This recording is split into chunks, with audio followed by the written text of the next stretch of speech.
and it was like way more frames per second than the other two cameras. You to have that adjustment. Like, so yeah, it was like just the frame rate's like super choppy in the video. I get it. I don't know what you have written down. We probably have the same thing. I don't know. Like I don't know if we show each other or we don't. But I mean, at the very end, I have the Predator movie on there. But at the very end, it doesn't mean that we have to talk about it at the end. None of these have to be talked about in any particular order. And sometimes it actually works naturally. Like the one time I actually had shit written down, it flowed, but it flowed out of the way that I wrote it. Right. But it actually, came out real well. So I liked it. Liked it a lot. I don't know. I got. How are we gonna start it? What should a good intro for us be? We gotta figure that out. I think that's like what Ansu was saying. You know, something consistent, something that we can. And again, that's where like if we had even a whiteboard behind the cameras, like reading off like just the point, like script point. Mm-hmm. But I think if we made, that'll be for next episode. But yeah, we gotta write a script, an intro script. Yeah, well, I'd say one of these times, like even if we don't record a full episode, we could just try recording different intros, different outros and stuff. I don't know, like, and then kind of start fine tuning that because I feel bad.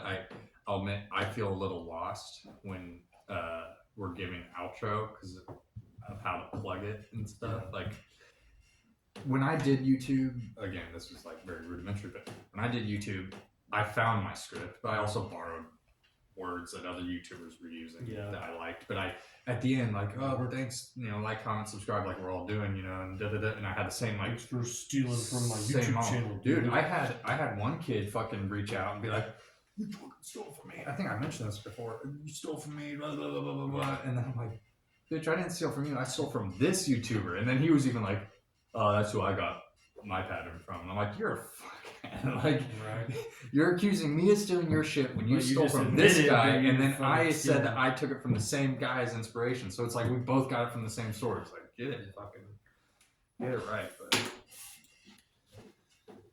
I don't know. Welcome back, ladies and gentlemen. Thank you for taking time out of your day or putting it and fitting it into your day to hang out with us and listen to us wherever you're watching. Are we only on YouTube right now? We're only on YouTube and a little bit on Instagram. YouTube, Instagram, Facebook. Patreon is live. So how much Patreon we got? We have 2 subscribers on Patreon. Right. So let's just talk about the Patreon real quick. Thank you guys. Thank you for our 2 people. You're very cool. You're very awesome. The Patreon is minimal. I mean, it's literally like what you would pay for a soda at a convenience store every month. So $3 a month for the Patreon, you get access to everything that I cut from the podcast, whether that be political, whether it be kind of raunchy comedy, whatever it is. Well, it's more uncensored content is what we'll say. And it could be a mix of a lot of things. I think it'll be a lot of the stuff that won't be shown in the mainstream. It'll be the cutting room floor cuts. It'll be some of the cuts probably from episodes that we just didn't air, period, the entire episode. Or maybe it could be the behind the scenes, something like that, showing how disorganized our whole operation really is.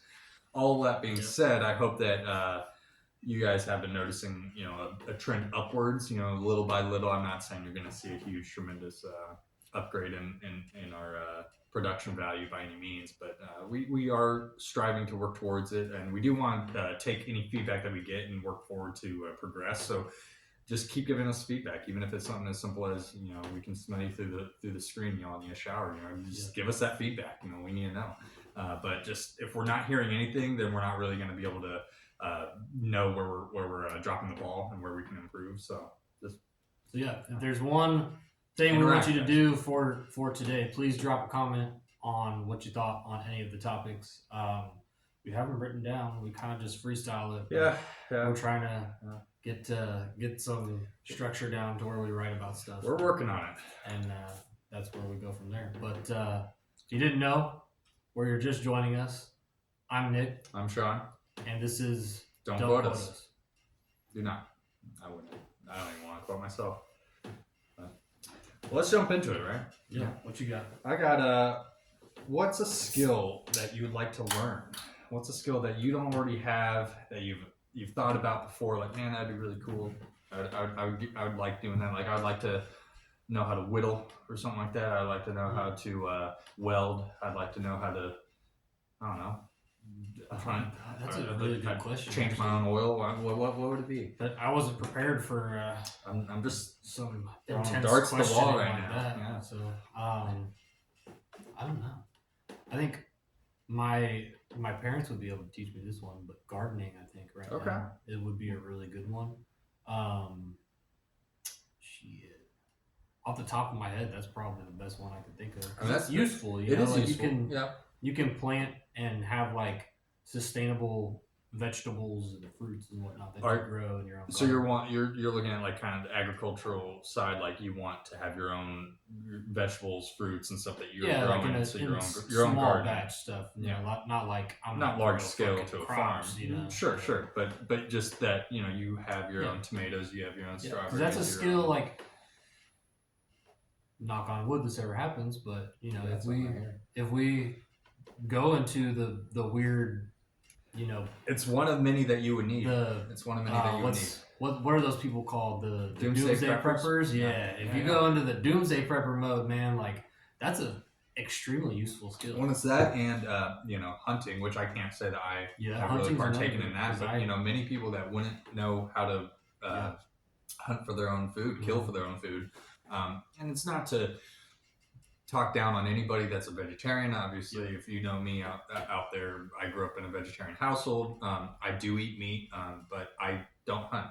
I'm not a hunter, so I didn't grow up in that kind of a atmosphere. So if in that event, I would hope that I could start figuring it out, but I would need somebody to help teach me. I mean, I wouldn't be able to start chucking a spear by any means, but I think that's a good one. I think that gardening, agricultural, that's one that's really useful. Yeah.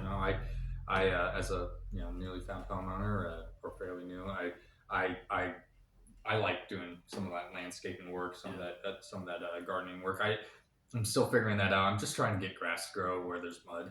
That's the biggest one. I mean, I just don't want mud. There's like multiple stages to it. Like you have to incubate the seed and fucking grow the seed before the season for. Like you have to actually grow the plant. Yeah.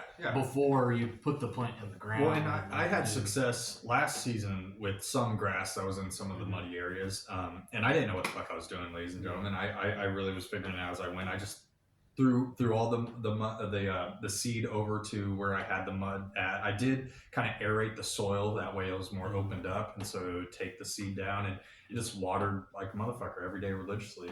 I did a lot of watering and. Did that for maybe about a month. I think it was about October, November time. So the fall, because that's what they say. You want to start in the fall to get the results in the spring. And before the winter fully hit, I was starting to see some of it sprouting. And so I'm happy to say that I did get some good results, still missing some areas. And so I'm a little late to it right now, I'll admit, compared to where I was last year of like working on getting the grass to grow. But, it is what it is. I feel like you've got time. It's still... Well, yeah. I mean, last night I did some watering, and I don't know if it was due to last night or what, but I did see some grass sprouting in those areas. So I'm hopeful. Mm-hmm. So that's cool. Very cool. I'd say for me. So again, some people in the audience will know, others won't. I lived in Finland for 3.5 years. I did learn a little bit of Finnish. Mm-hmm. I did learn a little bit of the language, but I right when I was leaving, which was about 2006. Was when I was starting to kind of grasp it. Yeah. Like I was actually starting to understand the kids that I was friends with out there. I remember it wasn't a long in-depth conversation, but like I could start having a little bit of a back and forth conversation where like, whoa, what you just said actually like made sense to me. And it wasn't like I'm sitting there spinning like I don't know what the fuck you had to say.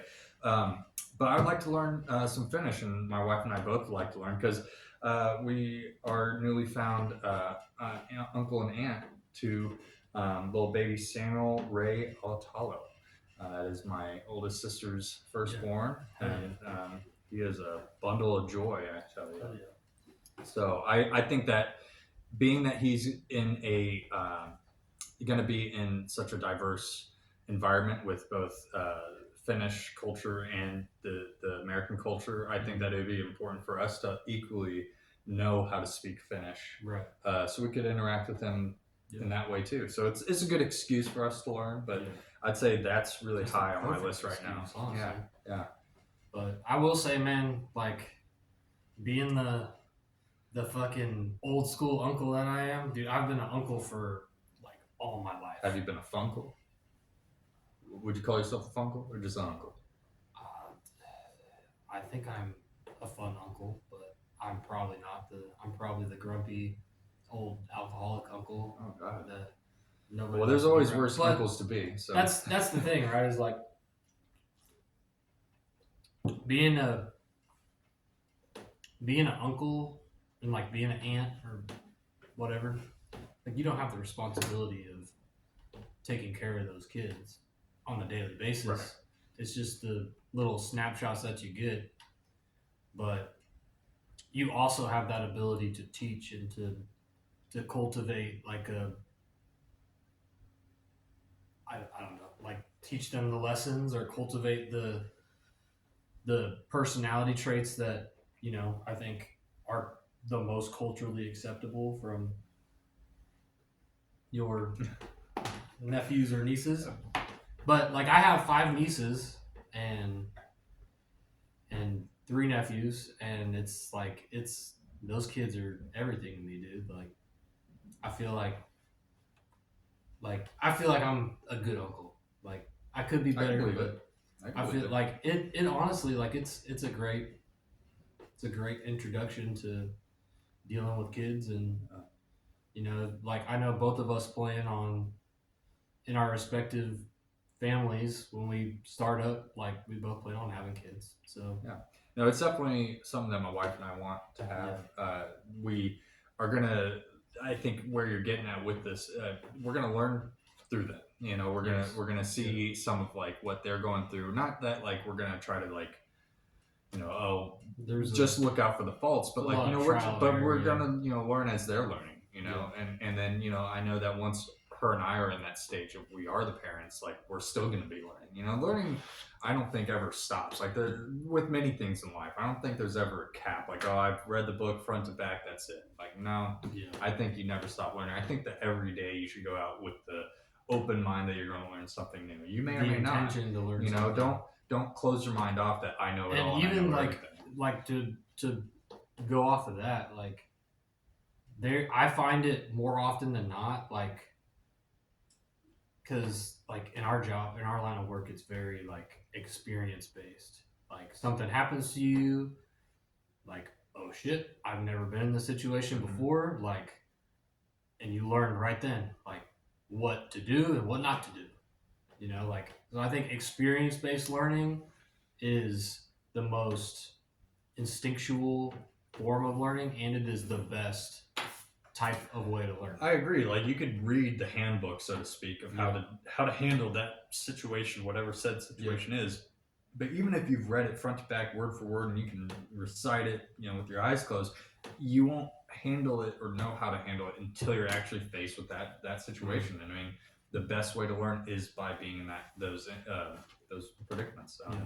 I'd say like I learn best with hands-on situations like many times it'll be, you know, learning through a module, a slideshow or whatever, and it's like it doesn't click for me. Like it may I don't like learning like that. Yeah, no, I just don't. I don't learn like that. Like it and sometimes I'll admit it takes a couple times for me to grasp, like to get through to the solution.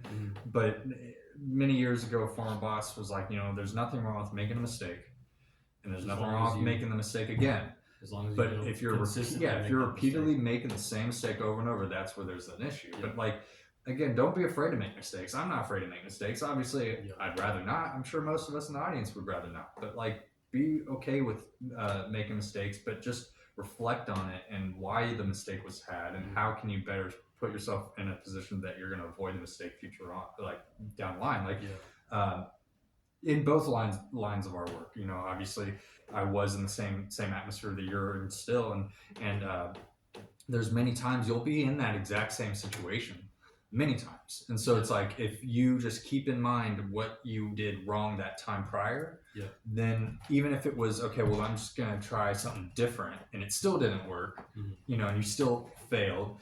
That's okay. You're working towards a solution. You know what I mean? And then you now know the third time you approach it that don't try those other two things and do something different. But I think that's good. Learn by doing. Kids. So very good. What you got? Are you to pick? Yeah, pick sure. Go for it. So baseball season is over. I'm very sad. Like, this is the depressing part of the year. I have nothing against football, but like everybody in my family played baseball. We're a baseball, like, that's just kind of how you explain it, right? Like, we're a baseball family. Like, all my nieces played baseball. My nephews, not so much because they're not really. One of them's young, but the older one is like does like track and field, I think, or has done track and field. But man, like, I remember what was the last thing we talked about baseball wise on here? Like, wasn't it? I think me and Ryan were talking. I think I cut it all out. But well, I mean, we were talking about. I'll admit, some sports it kind of goes right over my head, and I'm just like in one ear out the other. Yeah. Well, I mean, I'm listening, but like when player names start getting thrown out, unless it's like a real well-known player, I really don't think I'll know what's going on. But it's not that I'm checked out in those conversations, but yeah, I don't know. Yeah, well, like, and I know you didn't watch any of it, but the World Series this year, dude, was. I heard there was a really long game. Crazy. Yeah, there was an 18-inning game. I posted it on our Instagram, but I had every year. I take off me and my girlfriend's anniversary, or I have done, I guess, the last couple of years, because last year was the 2 year, this year was the 3 year. So I take off the last week of October because that's technically our anniversary week. So we both take that week off and spend the time together. And usually we take one day to ourselves where she goes and does her own thing, and I go and do all my errands that I have to do for the week. And at the end of the night, man, it was like a Monday night, and I was like winding down. I had gotten everything done, and I was like, dude, I'm gonna sit here and I'm gonna edit this podcast that I have not touched for like 3 weeks. We did take a break there, ladies and gentlemen. Yeah, we did take a break, and we might take another one during our peak season. Yeah, it's just things our schedules might get a little hectic here. I think we'll try to put some stuff out. I know I'm aiming to work a lot of hours, but still hope to have the same days off. But the days I'm on, I'm gonna be working a lot. So, but I'll say I love it, but that's that fucking game, dude, was like, because I had told myself, like, I had edited maybe the first 30 minutes of that episode, which was the one that's, I think, the most recent one that was released. So the, what's it called? What did I title it? The, like, We Survived the Rapture, and all that shit. Yeah. Like, that one. The Renaissance Festival and the Golden Age video game, or whatever it was called. But, man, that game was ridiculous. That was such a long game. So it was the Toronto Blue Jays versus the LA Dodgers. And, like, just to have, like, so game one, like, and this is a recap through my mind. I don't have anything pulled up in front of me, but, like, just to give you a recap of a 7-game World Series, which, by the way, doesn't happen very often. But usually when it does happen, those are, like, a great World Series. This is the best one, I think, in my own personal opinion, since, I'm trying to think, probably 2019 was a good one. I think 2016 is the best one I've ever watched. I started watching in 2014, so, that's, call me a bandwagoner or whatever. I was on the wagon. I was on the wagon before they started playing that season, so. Sure. I was.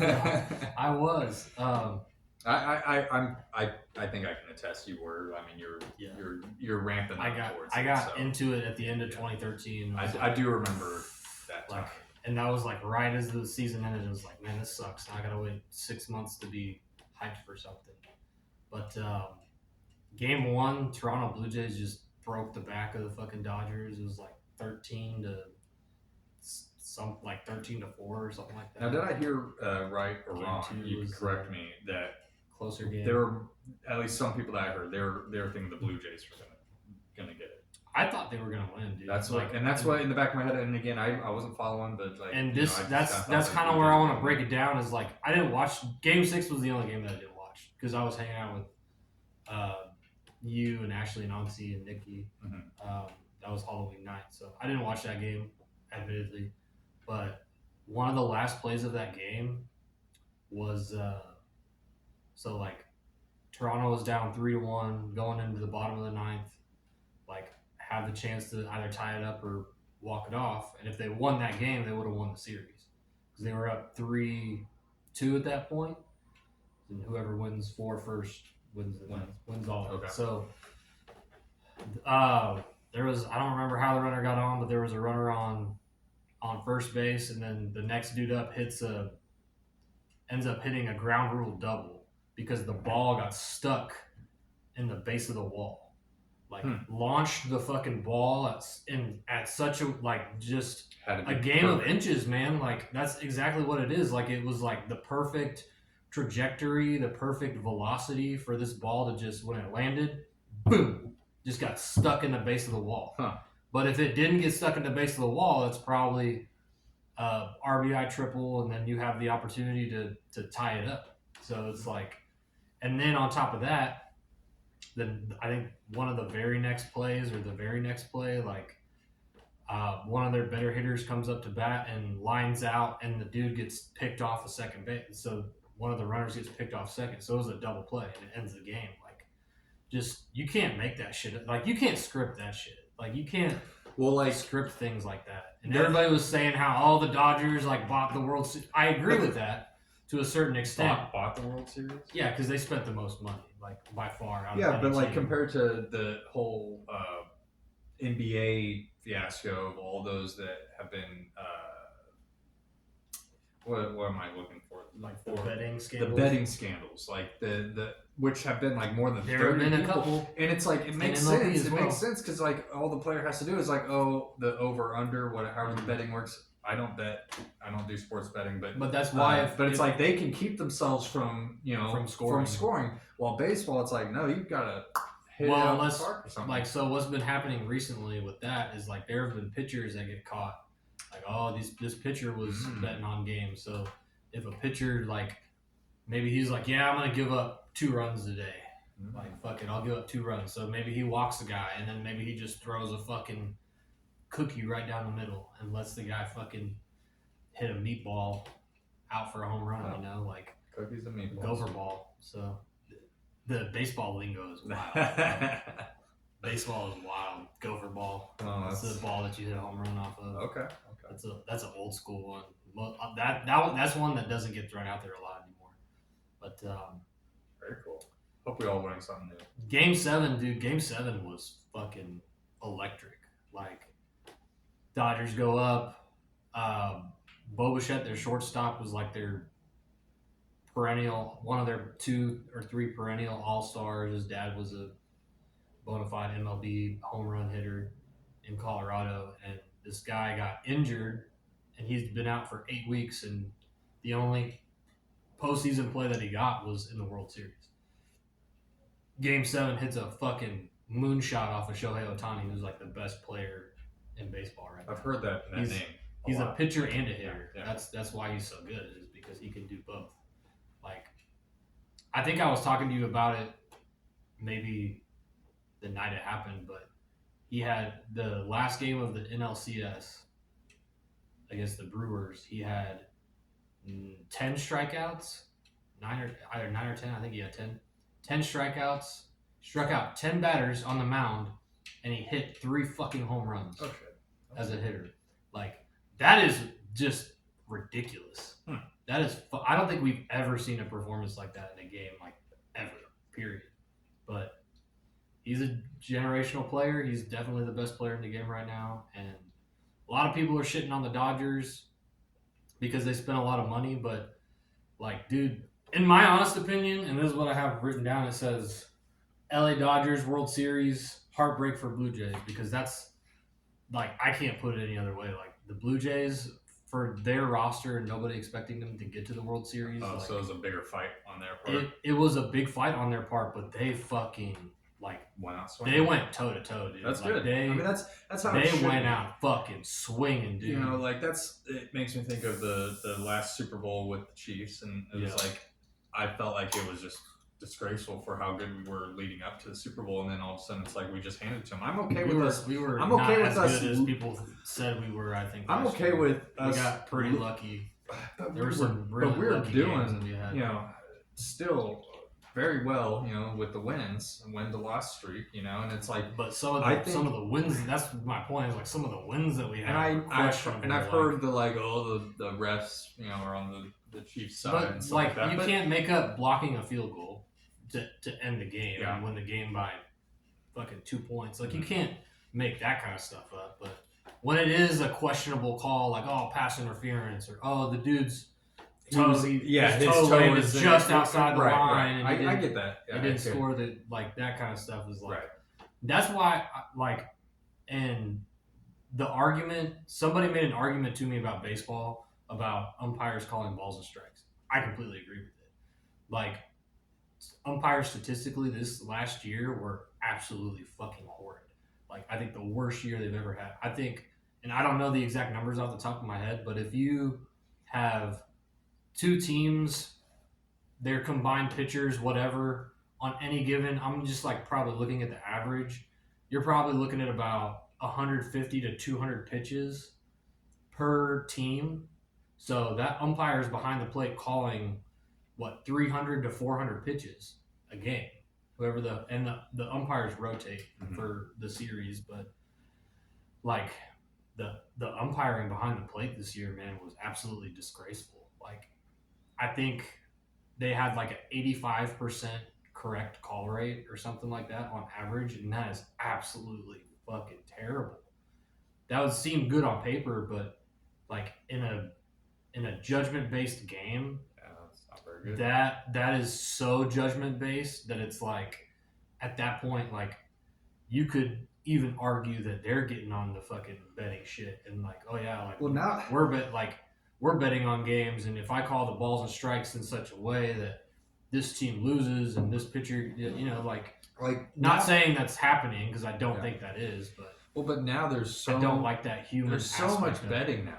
So much betting. Like, I'm I not don't saying like that betting was not around. like It's been around for quite some time, but it's like now so popular. Now there's so many apps too. Like you could bet on so many different platforms. Like, so you could have multiple bets across the board. You know, and I'm not saying we shouldn't, but it's also like that's just fucking crazy. All you hear on the radio is the betting. All you see on the ads are here's my 6-leg parlay for the week. You know, like it's a lot. It's a lot. Like that's a world that and it probably just helps that I just never have really caught on to sports in that way. You know, that I do like seasonal bets. So I do I'll bet who's gonna win the World Series next year, who's going to win MVP, who's going to win the Cy Young. But that's a long-term bet. That is a long-term bet. So you can cash out any point in the season and be like, that's probably not going to hit. You can't.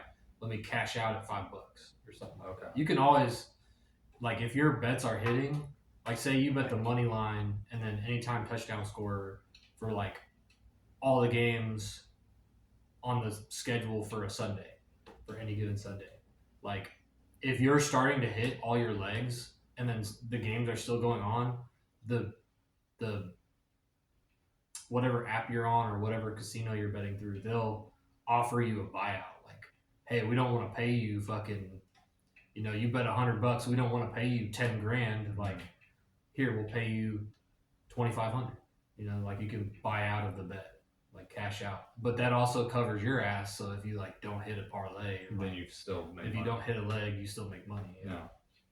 If you're feeling a little sketchy, this is looking a little sketchy, let me buy out. I feel like it's Cash also out. just such a slippery slope, you know, with those that It do is. have the inability to have self-control. And I can attest to some of it. Maybe, you know, I've been, as you called out in a previous episode, a little crazy with certain numbers, you know, kind of like the movie number 23 and stuff. And it's a weird thing. I kind of feel like whatever roulette of numbers that were going through my head all of a sudden went silent, which is a very odd feeling. Like, just because I was like super, like, not hearing voices, so to speak, but just like these numbers were coming to me, you know what I mean? And certain numbers, ladies and gentlemen, certain numbers were fucking close. Very close to the Powerball. I fucking had, again, all 5 of the fucking 6 numbers all right there, and they were on, you know, the same within the 2 lines of one another, and they were all based off of numbers that I'm choosing on my own, and like whatever irrational math that I'm using. He's not with it, but you know, I have backed out from some of that. I've had to just get back to ground zero. Like, you know, I can't. Obviously, statistically, it's against me. The odds are against me. You know what I mean? They always are. So, but it's tough when there have been times, and these are numbers, ladies and gentlemen, that I'm not just doing a quick play. I am choosing these numbers, and the fact that I have been so close at these different times, having them in the slot that they would go into when you're reading it from an ascending order on how it's read after they call the numbers, it makes me like I'm on to something. But right now everything has kind of gone silent in my head. It's a weird feeling, so I've backed off the gas, you know, which is a good thing. But I have thought about it, and I reflect on it all the time about, like, well, what if I were to be, you know, into sports betting? That would just be that to me, and betting on the Powerball and the Mega Millions, that's the same thing, you know, as sports betting. You know, it's just gambling. But like, you know, it's a slippery slope. Like, you just start like fucking throwing your money away, and then you just keep throwing it away.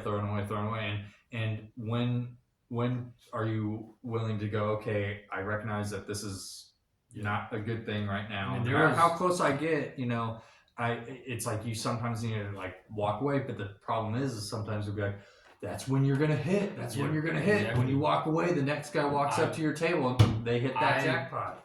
I used to, like, when we worked at the hub, like, we used to go to the casino all the time, dude. Like, all the time. And we would play slots. Not you and I, me and another gentleman that we worked with, but we would sit there and we'd play slots all fucking night. Like, when I mean all night, I mean like we'd get there at 12:30, 1 in the morning, and we'd be there till 4 or 5 in the morning. On a work night? On a work night. That's fucked, dude. That's sometimes we would, like, admittedly, and I don't like admitting this, but you just stay up and then go to work? There was fucking one night at that where point, you're fucking literally I fell asleep at the slot machine while he's playing, and woke up and like, dude, we gotta be at work in fucking 2 hours. Dude, like, we gotta go to work in an hour, you know? By that point, I'd call out. Fuck that. Nah. We went to work. Dude, no fucking, like, and I've done some late nights at that exact establishment. I've done it. We were also on some drugs we should not have been on. They were on rugs. A lot of rugs. Taking the ADD medicine that you know we should have been taking, that we weren't prescribed. So I wonder if that's, but yeah, dude, like we used to go up there and we'd hit bangers, bro. Like, I'd be betting 60 cents a spin, and like, you put 100 in the machine and you're betting 60 cents a spin, and you're down to your last $15, and then boom, you get 300 free spins. And then you win like $600 off that, and you're like, fuck yeah. And then you're riding on that high, you know? Well, they, so like I just, the other night, since we're talking about like betting and all that stuff, they have, you know, now so much of this that you can do on your phone. Like, you can play scratchers. You can play the slots on your phone. Oh, I bet. But you can play like the Kansas Play On app or whatever it is, and you can play the scratchers. But they do have a feature where you can try the game without playing with money. Yeah. And I think it's more for you to learn how the game gets played and all that. But it's also, I found it kind of satisfying without losing money, just playing, but you're not losing your actual money. Right. But of course, they start with this like balance of like, oh, you have demo of $1,000 to play with. And okay, I'm gonna max out to the highest price I can, and that's $30 for a play, which is like 5 plays per ticket or something like that, whatever they broke it down to. And I just like while my wife and I were sitting there watching a movie, just endlessly over and over, just hitting play. But again, this is all demo, so I wasn't losing or winning. But within that hour, that $1,000 turned into $4,600 because I hit jackpots and I hit all this stuff. And it's kind of like that, like if I were to be playing with $1,000 and I were to be sitting there, and even though the $30 plays and I lose a lot of them, the fact that I still was able to bring it up to 4,600, would that have been possible? Odds are not zero, but they're not also in your favor. Right. But it's also, if you get it to that number, you need to know to fucking cash out, because also within that 30 minutes after I get the 4,600, I brought it right back down to like 3,000. You know what I mean? Which would still be more than the 1,000 if I were to hypothetically be putting in. But it's that slippery slope of the like, well, I'm almost there. I'm gonna hit that jackpot. That next spin, that next one, and it's like, ladies and gentlemen, like only bet and only play what you are willing to lose. And a lot of times and I'm not saying I bet big hands, but I'm just saying like a lot of times even what I've been willing to lose, I've been pretty frustrated that I lost. And it's like, and that's what for many years it kept me from playing these games. What kept me from playing the Powerball or the Mega Millions, but just like many Americans out there, especially right now in these troubling times with finances, it's like, I need a handout sometimes. I think we all need a handout, and I try to call out to the powers that be that it wouldn't just change. It wouldn't just change my life, our lives. It would change the lives of those around me. Not saying I'd just be frugal with it, but it's like, or like just like giving it out. But I also I would want to do something good, like it'd be kind of like amazing. Like, what if you were to overnight have this huge, unbelievable amount of wealth, thrust upon you? Like, you could either do a whole lot of bad or a whole lot of good, and like I really would like to do a lot of good for like the community, whatever, and donating and things like that. But it's like my $20 donation, not saying that doesn't help anybody, because I'd say it still helps somebody somewhere, but like a $20 donation compared to like, I could throw $100,000 right here at this, and it's not even a thought, like that'd feel great. Or you're eating out at a restaurant and you give that waiter a big tip, you know what I mean? That could just like change their whole outcome right there, because they could be like really struggling, and all of a sudden you just tip them $1,000. They could be that just changed their life all of a sudden. You know what I mean? Like weird with shit right now. It's like, I don't know. Like I think everybody's like, even like, I think the only people that are in good shape right now are people that are well off. And like either be with luck or by hard work. Like we're not here to diminish.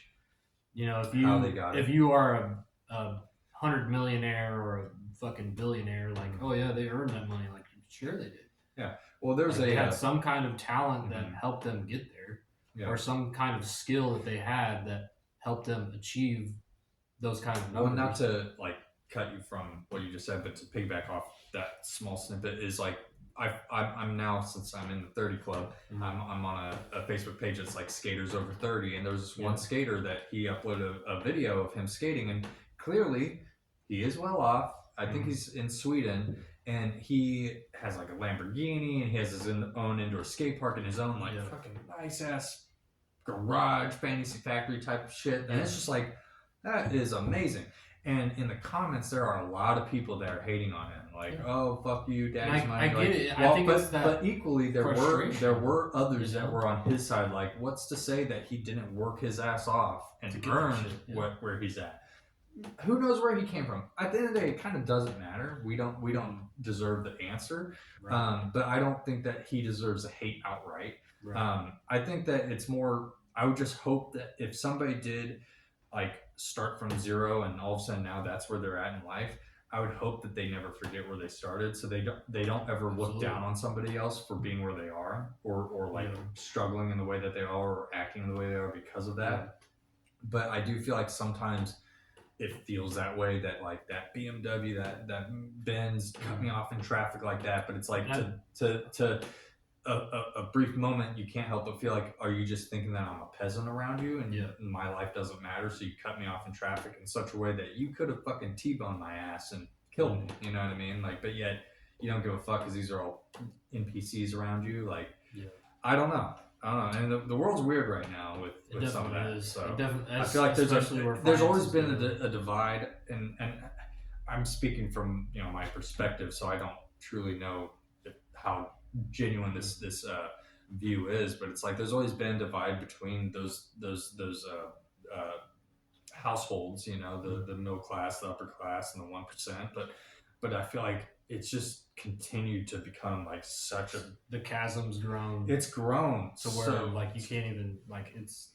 It's I don't know if it can be repaired or can be the gap can be. And I'm not saying that you and I have the answers here, and we will find the answers here on this podcast. But it is a topic that you can't help but sometimes bring those things up.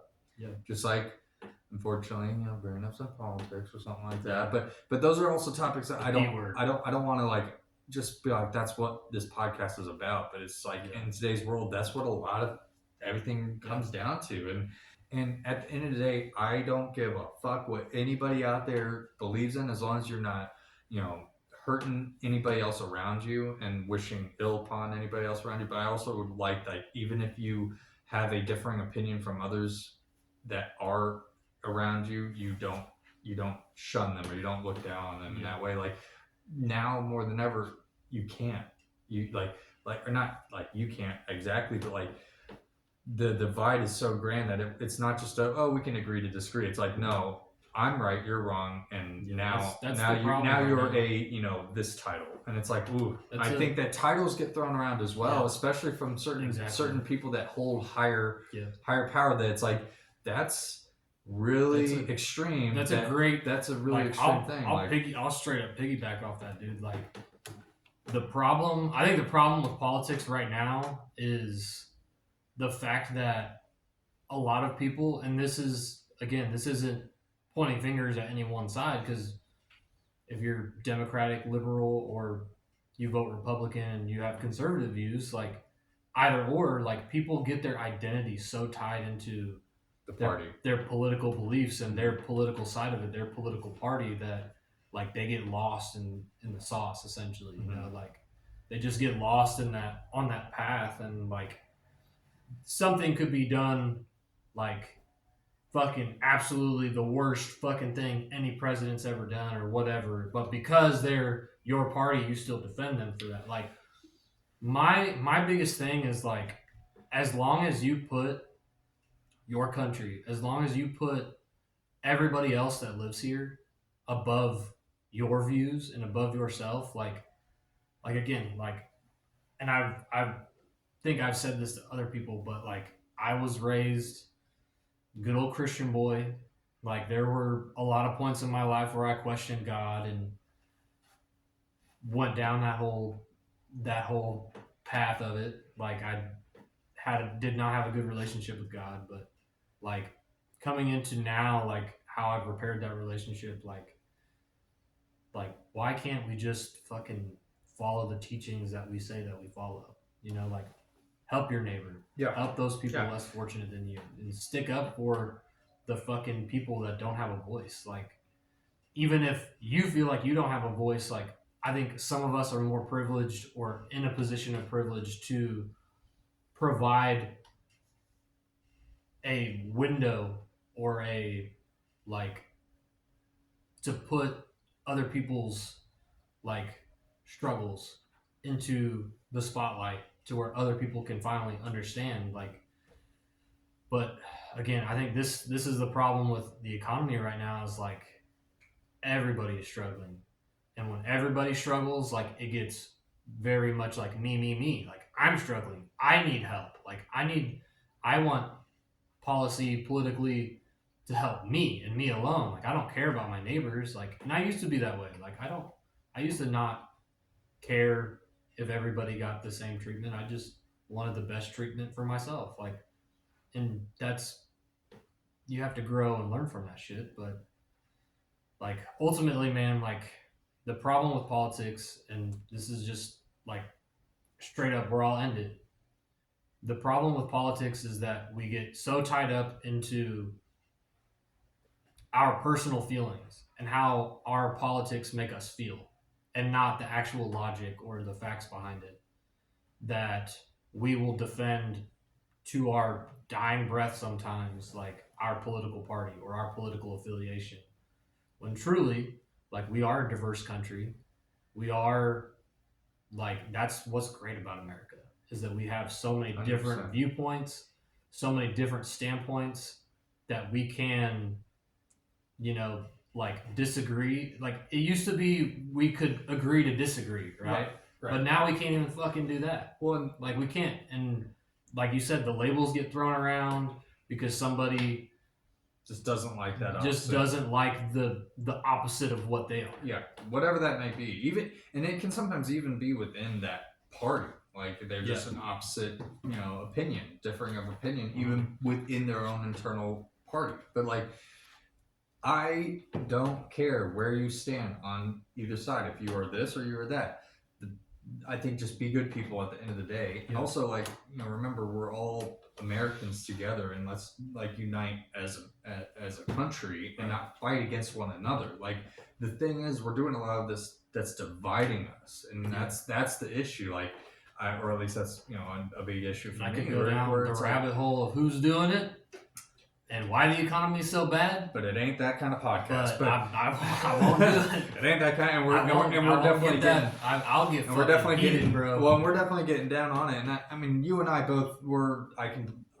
100% say without knowing all of your ins and outs of your beliefs, I know that we're very much aligned on the same page. Yeah. But I think from my perspective, I felt like, and I could be wrong, even from a younger age, before I even knew about politics and understood how it works, I felt like despite who was voted in, we as a country still got behind our commander-in-chief, which is how it should be. Yeah. That is how it should be. But it's unfortunate with how things are like, played out. And so the other thing is like, what happened to like because they used to call they didn't call it politics. They would call it like civics or like shit like that. Where like regarded like both the economy and politics and what's the word for it? Political. What is the word, like political policy, like stuff like that. They would call it civics. But dude, what happened to the era of like our actual politicians like showing respect for each other? Like I think that's also played into the divide of. That's what I'm saying. Like having the healthy debate that, hey, even though you come from a different perspective and a different view, and like at the very end of the day, you're not gonna agree with what I'm saying on the opposite side of the table. We should still have a properly conducted, healthy debate about it, and not just bash the other side and name call. Like that's the other thing. Like a lot of them, like I said, the saying certain words. It gets a little like, holy shit, that's people extreme. Get triggered. I'm triggered, extreme. And that's an extreme thing to say as well. Like I'm not saying that you can't be triggered, but I also feel like some people are overly like willing to be like, yeah, did I trigger you? Yeah, like I can't show up to work on time because it triggers me. Like what the fuck is that? Oh yeah, I'm making a bold like trauma's another one. It's an extreme example, and that's not to degrade anybody who's gone through things, because I'm not trying to like say that or belittle that. Yeah, I saw my dad's dick as a kid, and I've been traumatized ever since. Like that's my main trauma. But it's like there's so many. Look at the older generation, our fathers, our grandfathers, and those that have come before us, and it's like the things that they've lived through, and it's like I'm not saying every one of them is perfect, but like they made it through, and it's like, but yet some of the little things that even are from the generation that has come after us, that they are now being like, oh, I can't do this or I won't do that, and it's like it's okay to maybe have that like, hey, I don't want to work fast food because I don't want to work fast food. Hey, that's fine, but like you won't work, period. Like I see a big problem because like everybody's a victim too. Like, right. So that's another great segue. We're getting very into on something that like so, I'm very sorry, ladies and gentlemen. I feel very passionate about this, but like I'm a manager, right? Like my job is to manage and not babysit. So when I have people that come to me at work that work for me, it's like I'm not an asshole manager. Like I'm not just gonna sit and watch you do the work. Like I'm going to be in the fucking trenches with you. I'm gonna be loading these trailers, unload whatever we're doing for the day. Like I'm doing it with you. Like, and I'm trying to manage the process to make their job as fucking smooth and easy as possible. Well, Like, you're in that job that is technically there to serve them. Yes, that's what leadership is. That's like, what, yeah. You are. And you are a leader. You are a servant. Some people to the in leadership get that wrong. They think that I'm a manager. I get to be behind the podium all day, and my job is to delegate. And in those same offices, offices that we have shared, obviously I'm not in his world that he's in now, but I have been. They did tell us your job is to delegate, and if they don't like it, you delegate the shit out of them. Unfortunately, some of the terms have been thrown out. Make them great or make them quit. Yep. That used to be the. It's a fine line of like that makes sense and it doesn't. You know what I mean? Of like that can be justified, that can't. Like there's a fine line. But if you're not providing the avenues for development for everybody equally, then you're not going to develop everyone equally. And then when you expect to delegate a task to someone that hasn't been trained to do that and they do it wrong and you get upset with them, that's your own fucking fault. Like as a leader, like I see that shit all the fucking time, and whether it be from my level or the levels above me, like I see that shit all the fucking time. But like what you were saying, man, like these kids, like, and I'm not trying to be like the old fucking man, like these goddamn kids don't want fucking. It's funny how like we were those kids and now we're those ones saying that, yeah. But there are so many, like I'm just thinking of one example. There's this kid and he may be a little bit on the spectrum, so I try to be patient with him and I try to do the best I can to accommodate him. But like when we go to a 6th day, right? Like, okay, for peak, everybody's got to pick up a 6th day. He's like, well, are all the managers doing that? Yes, all the managers are doing that as well. We're all going to be working a 6th day. This doesn't exclude us, right? Like everybody's in it together. We're all going to be picking up a 6th day. Well, I go to school and like I can't just come straight from school to work. Like I need time to refresh my mind and refresh my brain and cool out a little bit. And it's like oh, okay, like what I need you to what like kind this of accommodation like are you trying to I'm not trying to accommodate him. No, he's trying to get trying to get out of like the 6th day. Okay. Right? So it's like eventually like and I hate having to do this in management and being like I hate having to be the bad guy. But sometimes you just have to be the bad guy. You just have to fucking do it. Yeah. Like, look, dude, how old are you? Oh, I'm 19. Okay, you're fucking 19. Like, welcome to the adult world. Yep. Like, you are in a workplace. This is your job. You need to pick up a 6th day. I know you don't want to do it. I don't want to fucking do it. Like, I got stuff outside of work that we all have better places we'd rather. I got stuff outside of work that I like doing in my own personal time. Believe it or not. Like this shit right here. This is work in and of itself. I get on that in a minute, but this is like for us, like this takes time out of our day. It takes time to do this and put this thing together. But like we're in the adult world. Like it's not all fucking sunshines and rainbows. Sometimes you got to do shit that you don't want to fucking do. Mm-hmm. Like you just have to make that sacrifice. But there's kids like that, and there's some kids that come in and like.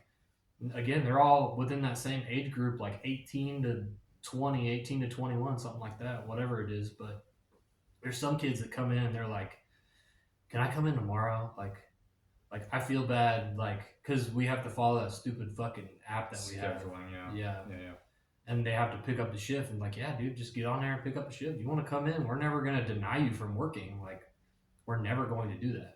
He's like, well, I did that at a different building I worked at with that same app. Yeah. Well, they would get on the radio. They'd be like, "Is so and so on the clock? Tell them to go home." It's that's this. I don't like this so and so is living in their car. If they want to work, man, they're living in their car, working 3 shifts to try to not live in their car. But we're gonna send them back to their car. There's too much of that in our industry, man. Yeah. Like this. Like I understand some of it from a business perspective, trying to the cost. Side the balancing the book of like, and whatnot. I get it, but like it's also the human side of it to be like, yeah, dude, if they're here to work, like that's how we are personally. Like we want to fucking work. Like obviously, I don't want to work too much. I don't want to work too little. Like there's a good. I don't want to be overworked, but exactly. There's a good balance. I'm not afraid of hard work at the same time. Right. Exactly. Like I think that's what, and we've also had a lot of like new hires come through our door where it's like they work for 2 days and they see what the job is actually like, Fuck this. and they're like, yeah, they never come back. Yeah. And it's like I can only like assume that they came into the job thinking that they'd get something cushy and easy, like some kind of desk job, or they'd be like an admin or something. And I've had plenty of them when I was that's in not that what this job is. field It's where like- they thought they were just gonna have something easy. They were gonna be somewhere moving envelopes, and it's like this is some heavier lifting. But I will say, and it's not to agree with them. I will say the hire on process for the application. I think they've changed it. They've changed it, but like it's still just yes, no, yes, no. Can you Yeah. do this? Yes. And then you'll get somebody in the door who's like, "Oh, I'm on a weight restriction. I can't lift more than 5 pounds." And you're like, "What the fuck? The Yeah, fuck? I Where think am I they've- gonna fucking I put think you?" they've changed it recently because of probably discrimination lawsuits or whatever. One, we had a lot of it at another state that I lived in Mhm. that I worked out of with that company, and it's not I think to it's talk ill about it's- upon anybody, It's rampant. but it's just It is. it's just difficult because it's like this type of industry you need to be able to do the job, and so the fact that you come in and now you physically cannot do the job, Mhm. but then now legally binding, we're in a predicament that we can't just tell you that you got to can't go work. home. Like we're now like shit. How do do this? And I would be that proactive type of leader that I would always strive to find the area to get you in, like or the role for you to do on my area to have you feel like you've been like you're given value, because there are some times that you could be tasked with some job and you're like, what? Like I might as well go home, like, because I'm not doing anything, you know. Like I'm sure most people want to feel the value, even if it's at a smaller scale, like lower on the totem pole, so to speak. Yeah. But they want to still feel like what they're doing has value to the operation as a whole. But like if they feel like they don't have it, then that's I've felt that too. Like being a manager and you don't have an area or you don't have something specific that you're doing. Like me as a manager, like just to describe my management style is I would call myself a systemic manager. So when I come in, usually the people like, and this there are downsides to being this kind of manager because there's not a lot of room for developing my people when I do it this way. But when I come in, like if I have the same people on my roster that I have every day, they're doing the same exact fucking thing, like every day. And then when if I see that they're proactive and that they take the initiative and they do things like, and maybe this is the old school way of doing it because I know this is how it was when we were coming up, like when we were being developed. But when they have that initiative, it's like, okay, like I'm gonna get you doing something else because like this is obviously not challenging enough for you. Like this like is you not start cross training them, or you start like putting more load on them. That's kind of how I develop my people. I know that's not necessarily the best way or the most fair way to do it. But I can't help but say that even with how I did it, it's like I wouldn't say I had favorites because I still treated everybody equally. Now anybody that has ever worked for me will. They'll have their own opinion about it, but like. I would like to still believe that I treated everybody equally, and I was the one that I lead by example. So the whole like if I give you a task, I wouldn't tell you to go do something that I'm not willing to roll my sleeves up and go in there. Just because I'm in a quote unquote higher role position than you doesn't mean that I'm not willing to get my arms dirty. But then other managers within that same environment will be like, oh well, I was trained to wear this white t-shirt and never get it dirty the entire day, and I'm like. Go fuck yourself. Because it's like that's not a proper leader. Now I do also understand that you have to change sometimes the perspective of how you tackle a situation, because maybe from a perspective that we used to have when we were lower on the totem pole before in management, before in leadership, you'd be like, well, I would just jump in and I would start doing the job. Well, maybe that's not the answer. And so maybe you need to take that step back, see where you're missing it, and then make the call. I understand that perspective, but I'm never not going to jump in. I'm never not going to sweat alongside them. I'm still going to bleed and sweat with them, you know? And I would see some of those people that showed that initiative, showed that drive, showed that willingness to, hey, I want to work more. Like I've had individuals that when I would tell them, and I didn't use it as a scare tactic, but I'm like, oh, peaks around the corner and we're going to be working like 70-hour days and da-da-da-da-da. And then I've had individuals that same night be like, hey, so how do I work those 70 hours? I'm like, just show up every fucking day for me and I will make you work 70 hours. You know what I mean? Like, but you'll have some people that are like, oh, challenge? Okay, hey, how do I hit that? You know, and then you're like, oh shit, I'll get you there. You know what I mean? And maybe because I see that drive and that initiative, I will maybe start pushing to have you trained in other areas. That's how I am. And then also, hey, I see this role is opened up. I think you'd be a good fit, you know? And then also when they do come up to me, asking about you, I'm going to put in a good word for you. Not saying that just because of my word and my position at that time got you that job, because at the end of the day, they have come up to me and they'll be like, I wouldn't be where I'm at in this role without you and what you said. I'm like, nope. That's not true. It's your fucking work ethic and your hard work that got you where you were at. I just said, they're good. You know, I gave them my seal of approval, but that doesn't mean that they were guaranteed the job. It was them who did it. You know, and I made sure I emphasize that. But again, anybody that has ever worked for me, if they're ever out there watching this, I know not every single one of them are gonna say that they love me, but it's also like, I think it goes down to the golden rule: treat others how you want to be treated. If you treated me with some disrespect and you didn't fucking show up on time, like, yes, I would not yell at you, but I'd get on to you every day for not showing up, because I've had those individuals that are like, are you really gonna fucking bitch at me every day when I don't come in on time? I'm like, absolutely, because you should have been fired 2 weeks ago, but you have me as a manager and I'm a little too fucking lenient because I'm trying to give you a break, but you're fucking me over, and I don't like being the bad guy like you're saying, but you're putting me in a position that now I gotta do my fucking job because you won't do your damn job. The bad guy. All you gotta do is just do the bare fucking minimum. And it's not even like a bare fucking minimum is that much. Like, it's just show up and just do what we ask, you know.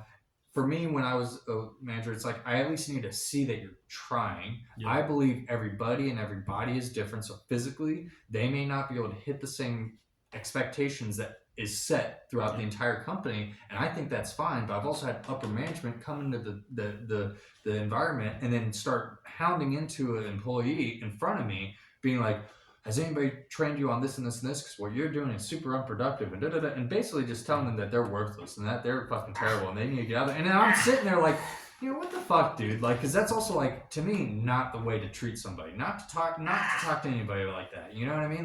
Like you need to realize that, like, this 19-year-old is going to probably be more physically capable to tackle whatever physical challenge that they have, as opposed to the 65-year-old that's coming in. You know what I mean? But yet our goal is to set the exact same for both of them. Doesn't make sense. Everybody fucking pulled their weight. I don't get it. Yeah, I don't know. I don't get it.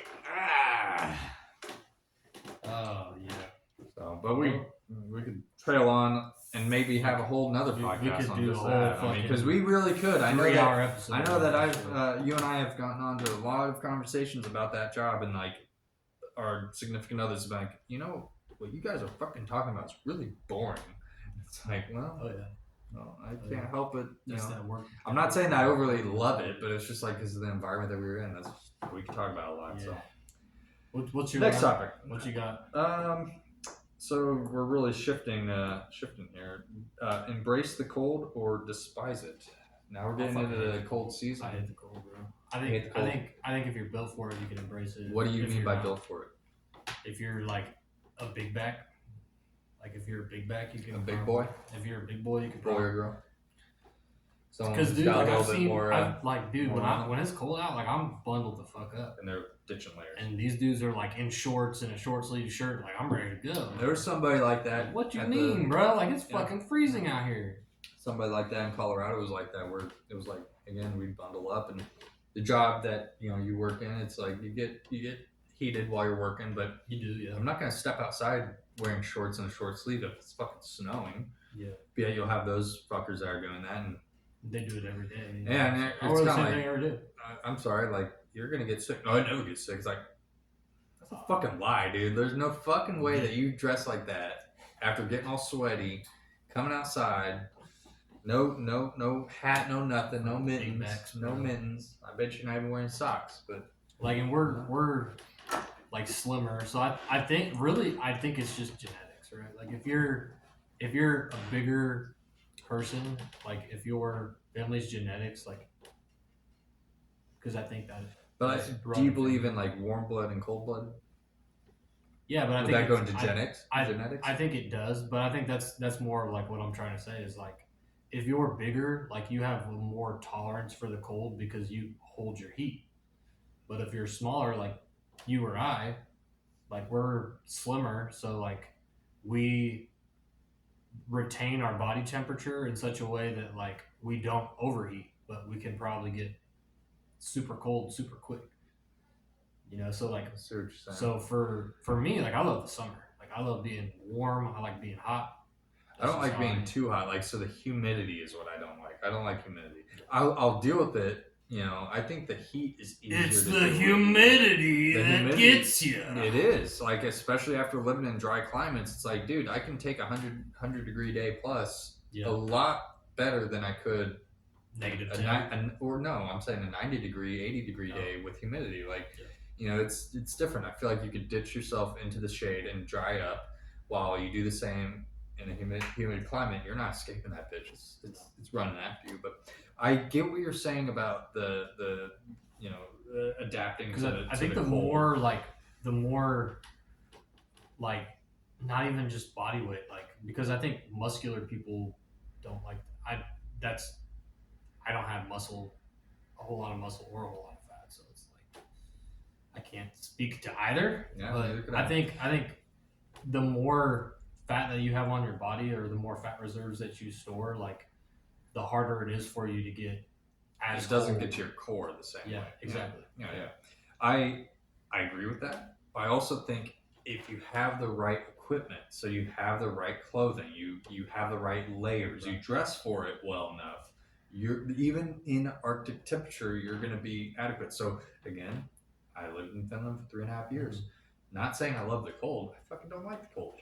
But when you do have the right gear for it, you can get through it. It is not as bad as. But what was your question? What was the original question? Well, do you embrace the cold or despise it? Do you embrace it or do you despise it?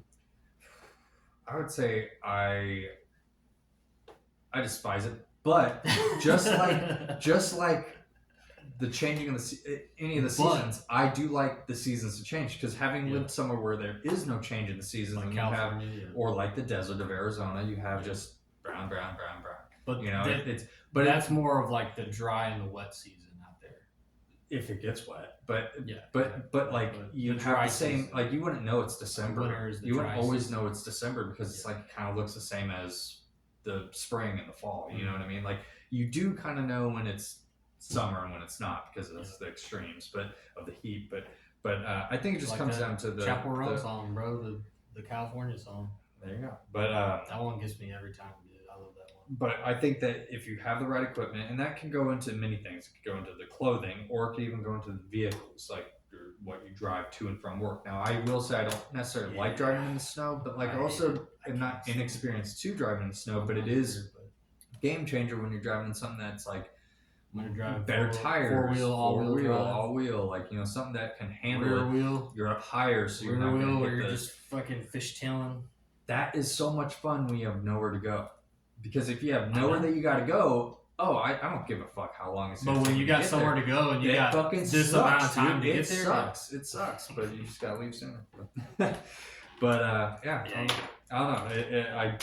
I am not looking forward to it. We're getting into the cold season. We had, I feel like, a little too long of. Not saying it's like I was unhappy with it, but I think we had a little bit too long of warm weather leading into it. It's almost like we skip fall, spring, and afraid we're gonna have a long winter. That's what I feel like it's gonna be. I feel like it's gonna lead all the way till mid-May. That's what I'm saying. Is like mid-May. I think that. Are we gonna bet on this? Let's bet on it. What's the over/under? As we say, don't bet, kids. Right. But I think that just fucking nap fly. Get out of here. It would help if you shower, Nick.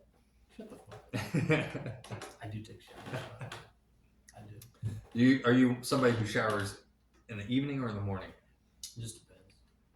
If I got somewhere important I gotta go, I'll shower in the morning. But typically when I get home, I'm fucking dirty, too tired, gross. Or you want to shower before you get to bed. Yeah. Well, nothing worse than, especially in that environment, coming home but you're too tired, and so let's say you just like I gotta take 10 minutes, and you lay down on the couch, and then you pass out, and then you wake up like halfway through the night, and you've already we have to.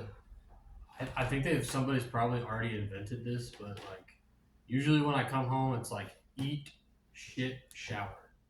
So like it would be perfect. Doing them all at the same time. Fucking not the eating part. You don't want to eat where you shit. I'm not opposed to having shower beers, but you don't want to eat where you shit. So or shit where like, you dude, if they made a toilet that like you could take a shit while you're taking a shower, that'd be so dope. That's a walk-in shower, dude. Like, it's in the same spot. Like, you just open the curtain, do your thing, and then go back into your shower. But you keep the steam going, so it heats up the air. Like plumbed. Like I'm talking about like go in an RV. I'm talking about like sitting in the flow of the shower while you're taking a shit. An RV will usually have that. I'm talking about like compact. Like you're washing your hair as you're fucking dropping a 2-foot log. That's like maybe that's just me that would want that, but yeah, I've seen some videos recently that are like, whoa. Like, you're looking at videos of 2-foot logs. Somebody like one of the kids that I work with, like he sent me a video, and it's like it's just one of those goofy like in the hood like homeless people, and it's somebody just like with their fucking pants down, and he's bending over, got his head down, and like you see the fucking the snake, bro. That ain't human. Straight up. Human. All right, what we got last? Okay. Do you have anything last before we talk about the movie? Yeah, what you got before the movie? Because I don't know, because that's the last thing I have on mine. I mean, I have a couple different things. I might butcher one of them if we go into it, but a fun fact, a funny fact. A fun fact or funny fact? I can tell you one. Yeah, you tell me one first while I think about it. I don't know how funny it'll be. I'm just trying to, and I might butcher it, so if I do, butcher it. Like, cut it. You just gotta cut it. If you take all the veins from the human body, stretch it all out, do you know that you would die? Fucking Jesus Christ. Good God. You're a fucking idiot. You're a fucking dumbass. I had a coworker the other day telling me this. We're waiting there in the morning, and he's like, hey, did you know? And I'm like, oh, fuck, because I'm not saying that I don't like to talk to my coworkers, but I'm also like that kind of worker that I'm like, I'm here to just get in and get out, and also not to be a dick. I'm not here to make friends. So I kind of keep to myself. So they come up, and the worst was when I worked out in Colorado in a different warehouse, and in this one particular role, I would always have to interact with this person, and he would just say dad jokes every time I walk back up there. And it's just like, they're the easiest ones when they finally say the punchline. You're like, motherfucker, I should have gotten that. But then you're just like, God damn it, stop fucking talking to me, bitch. But, they just can't help but always walk over and talk to you. And, anyway, so a coworker recently came up and was telling me, as he was saying that, I'm thinking like, he's trying to get at like, yeah, you just fucking, you stretch it all out. You can circle the world fucking twice. Did you know that? And so that's where I'm starting to get at. I'm like, oh, well, you fucking circle around the world. He's like, no, you die. And I'm like, stop talking to me, dude. Fucking leave me alone. It's too early for this stupid shit. That's a fun fact. I don't know if many other you guys knew that out there, but if you take all the human veins out, you would die. I don't know if you got one, but that was one that I said would be kind of dumb. I have another something, but it kind of doesn't matter. It's kind of bullshit and useless. Doesn't really fit into anything. It's just go-to fast food, We talked about that. Did we? We already talked about I have long-term memory loss. Is there fast food that you avoid? everything, all of it. Good. Very good. All of it. I'm gluten-free, so I can't eat it, bro. Like, is there one that? Well, which one do you go to? Because let's hypothetically. Culver's is great. You did say that. I love Culver's. They have gluten-free buns, and then Chick-fil-A actually. I think just recently they have gluten-free. The gluten-free buns. Oh, yeah. Nice. So I can get a chicken sandwich at Chick-fil-A. Is there any so good? Now I might sound like an idiot. No surprise. Like fried chicken and the breading and stuff with that. If they do like gluten-free breading, they can. So, Strips actually. I don't think I've tried strips. Dude, strips. Isn't that one like not too far? There's one off Merriam Lane, yeah. Okay. So, strips is really fucking good. They have it's called like they have like the honey kiss chicken nuggets. It's like gluten free breading and all of that. It's essentially like chicken nuggets, but it's so fucking good. Like strips is good.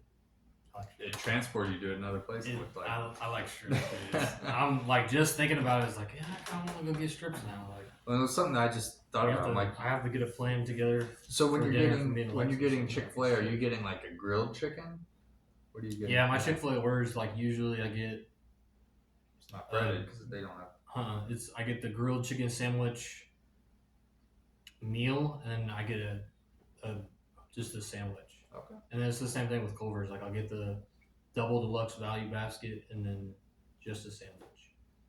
So I'll get 2 burgers and fries and a drink because I'm a big bag. I mean, there's a reason why I don't work in the food industry because, man, I don't think I'd fit through the door to clock in. Yeah.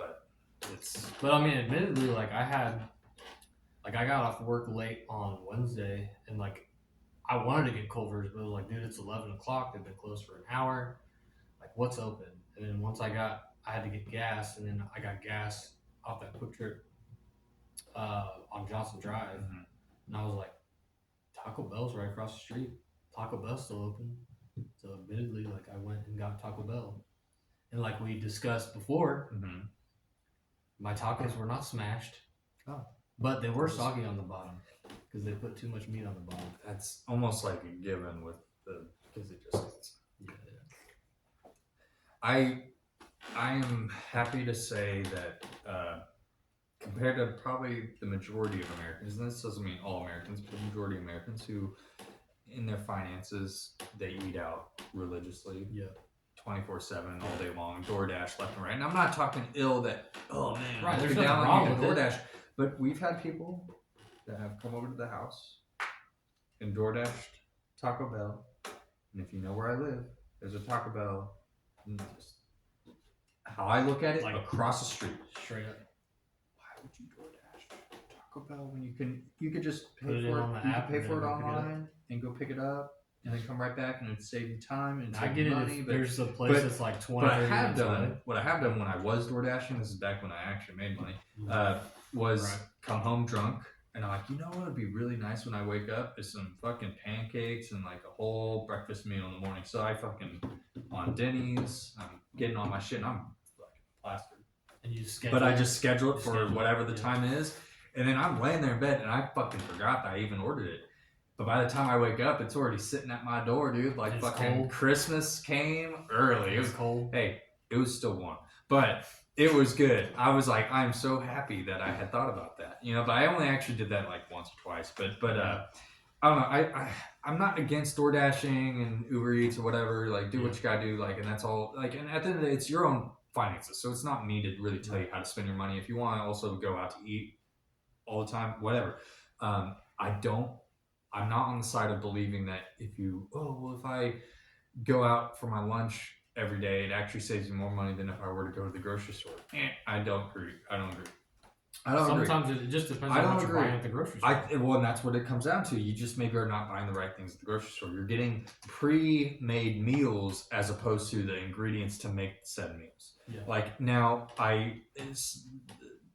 someone else had said it once before where the grocery list, or the grocery store, can get expensive when you have to get all the different seasonings and all the different this and this and this. Those ingredients can start making that in total pretty heavy. Yeah. But once you get some of that out of the way, the core things that you actually go into the grocery store to get are not that expensive.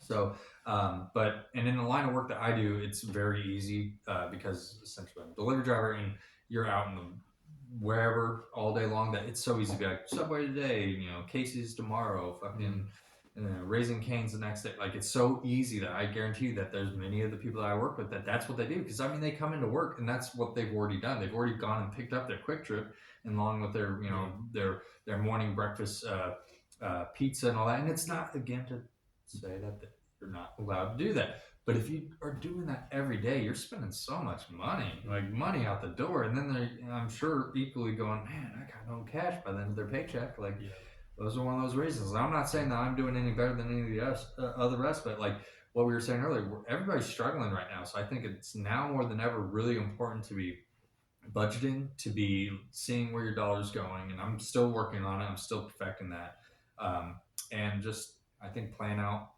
your meals. I think that's important too. But I also enjoy cooking. My wife and I enjoy cooking. We've been throwing out some different meal ideas. Not so much I would say prepping in that sense, but we do like cooking, and so we find something online. Hey, that's cool. I remember you guys did the crock pot something. What was it?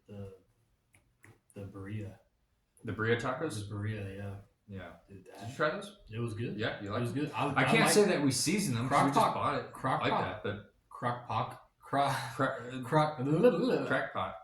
Crock pot cooking is like like it's nice. I almost feel like it's like a lost art. Like people don't do it as much anymore because I feel like when people cook nowadays, it's like they want the immediacy of it. Right. So it's like oven cooking and cooking on the stovetop, stuff like, and I could do that all day. Like crock pot cooking is something where like you have to plan it ahead of time. Yeah. Well, and like for me, it would be like, hey, it's Monday, but it's such an easy thing Tuesday. to do. You know? Yeah, exactly. Like you just turn the crock pot on, throw that shit in there, forget that you have it on, and then you come home and you're like, oh shit, I forgot. All I'm thinking about is, I got a nice French dip that I'm gonna dig into when I get home. Yeah. That's the last one that I had. Crock pot recipe, but we've tried a couple different ones. I think we did a garlic parmesan chicken, and you can make a whole lot of stuff. I admit I like how tender the meat is too. I can't help but also feel like it can kind of be in the same vein of like hamburger helper feeling, because of hamburger helper, dude. I do too, but like, and only recently did my wife and I get some hamburger helper, and I was like, I'm sorry, I'm gonna cook this. I'm kind of lazy about putting some stuff together, but it's kind of an easier thing, and it actually was pretty good. But I didn't grow up in a household that we had hamburger helper. Again, I grew up vegetarian, so it's like we didn't have that. So like something like that is it's not something that's like as off-putting as other people who, oh man, my mom, my dad always cook that every other weekend, and I've had so much of that I can't eat anymore. I get that and I respect that, but my mom does she does a lot of casserole. A lot of casserole. My mom does a broccoli cheese casserole. She has this. She does like a chicken one that has like a bunch of veggies. It's essentially like a chicken pot pie, and then she puts like gluten-free stuffing on the top. Oh my god, that sounds pretty good. It's so I'll have to try it sometime. It's so good. And then she does this like Mexican casserole as well, where it's like I don't know what the sauce is that she puts in there, but it's.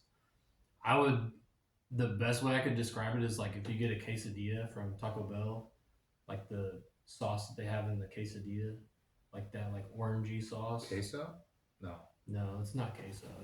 It's almost like an enchilada. Like maybe it's almost like an enchilada, like the red sauce, but like with something else in there. But she makes that just really good too. She makes a lot of good casserole, and casserole is really easy to make.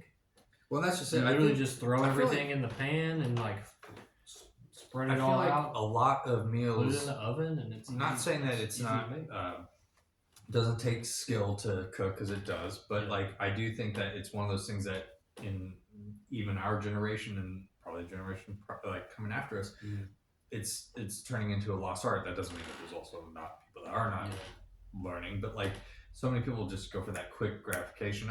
These are not have dishes, and I'm not saying you can't go out and whatever. You throw this microwavable food in the microwave. Yeah, but then you're like, oh, I feel so shitty, and it's like, well, it's because it's all the processed food. And like, and I kind of like the idea of like when you're cooking, you're controlling everything, like to an extent. But like for the most part, ingredients that you get, you don't know how that was right. Too. But you at least are knowing what you're throwing together, like. I've been really curious to get a bread maker, and I want to make some bread at home. Like, just because, like, I've seen so many videos on it, and you get a bread maker, and you literally the same thing like crock pot, you just fucking throw everything in there, and then set it and walk away, and it'll cook that loaf, pasta, like people that make their own pasta. Sure, I've seen some videos on that. I don't know if like I'm ready for that yet. Yeah, that's a lot more But complicated. I do get down to some pasta. Mhm. That's a big one that we do like.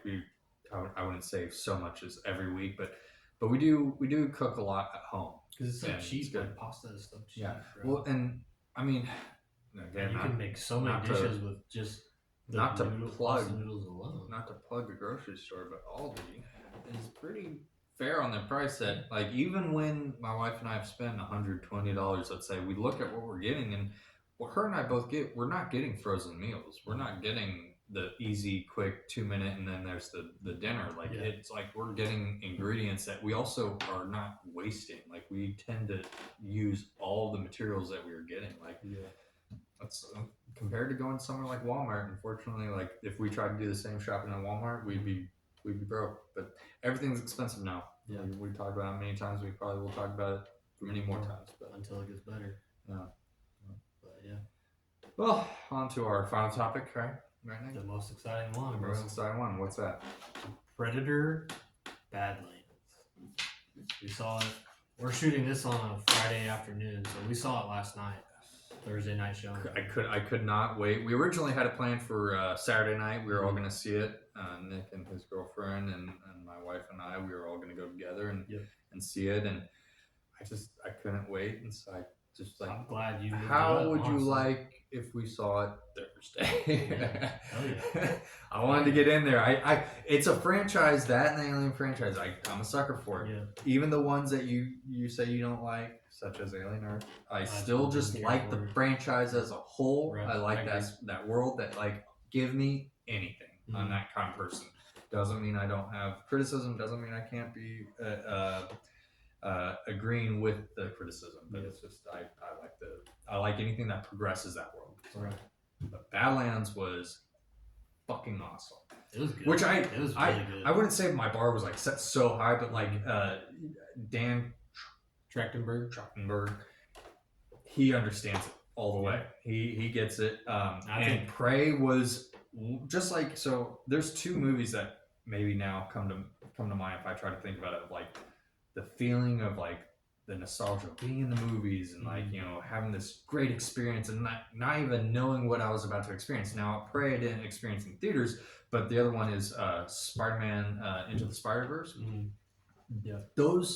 That movie in the theater was one of the best experiences I've ever had in the theater, because I just didn't know what I was going to get into, but then the story was so good and all that, and it was just like, I loved it through and through. And Prey, since I released it at home, it was an at-home experience, but that story all the way from start to finish, magnificent. Yeah. So good. Very well done. Those two are some of those highlights of wow, that's how I want to feel when I watch a movie. Like with Prey, I would say Prey is like arguably better. It's better than Badlands, but I was Badlands gonna say isn't bad, but Prey's better. I was gonna say like Prey is arguably just as good, if not better, than the original Predator.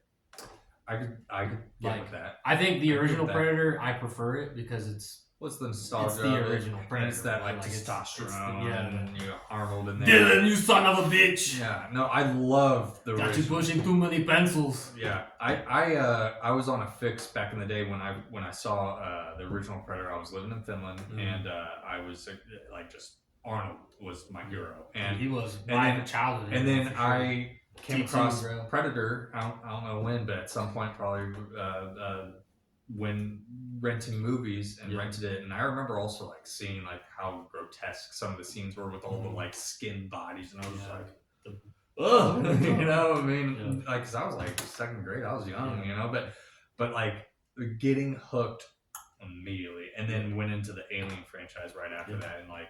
I was the opposite, so I got into Alien first. And like the first Predator movie I saw was Predator 2. Okay. That was the first one I saw.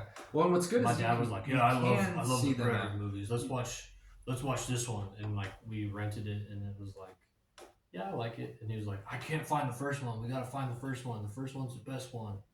This was before like AVP and all that shit. Sure. So, but yeah, like. I think you and I had a good upbringing. Well, I think you probably naturally came into it to like the movies and shit, but my dad was the one that introduced me to like pretty much 99% of the things that I love. Yeah, like Star Wars. He introduced me to Uh-huh. like Lord of the Rings. He introduced me to Lord of the Rings. I'd say my dad with Lord of the Rings, he introduced that, or at least like when it was all all coming the, out. all the comic book I saw stuff. it, He but introduced me to that. I would say The comic my world. dad in movies didn't have the same probably relationship that you and your dad had. Not to say that it was a bad relationship that we had, but a lot of it was more my own doing of being the only boy in the household of women that would, when we go to the video store to rent a movie, and I would see things like, and I was attracted to like going to the horror section, the action section, and everything like in between. And admittedly, because I grew up in a household of women and I was outnumbered, so it's like outjudged and couldn't always pick the movie that I wanted to see, and then I'd be like kicking and screaming about it, like, oh man, this isn't what I want to watch, and then I can't help but be like, okay, I kind of like whatever we picked, you know what I mean, like the teen comedy or whatever it was, the chick flick. But when I was able to get those movies I wanted to see, like, I mean, that's how I like picked Predator, and that's how I picked some others, like, admittedly, Rocky Horror Picture Show was one of them. Yeah. But I had no fucking idea what I was getting into with that, and I watched that probably a little too young, but, you know... Meatloaf, bro. It is what it is. Like, I thought it was going to be something completely different, and I was definitely not expecting that. And I watched it, and my mom, you know, let us rent it, and I watched it alone, and just, I don't know if I was also appropriate for me to watch alone, but, you know... whatever, but you know, I definitely was exposed to different films at different times that I don't know, it defined what I'm into when it comes to filming or films, and I just, one of the biggest fucking franchises from day one was Alien and Predator. Those two I've been hooked ever since I've seen them. So I love both of them. Yeah. And then I love when both of them came together. Yeah. Even though AVPR is not fantastic, I'll still watch it. I still like it. Like, I don't like care if everybody said it was shitty. Like, I still like it. I saw it as a kid. I still like it to this day. I don't give a fuck. It's two of my favorite franchises fighting each other. Fucking sign me up. But I do think that we are due for a new one, and I think that with how things are looking, we are guaranteed it's going to happen. Yeah. I want it to happen without being rushed. I've got a script treatment for AVP. Oh, you hear that? There you go. But I'm happy to see that the franchise right now is in very, very good hands. Like somebody who fully understands this world and wants to expand the world.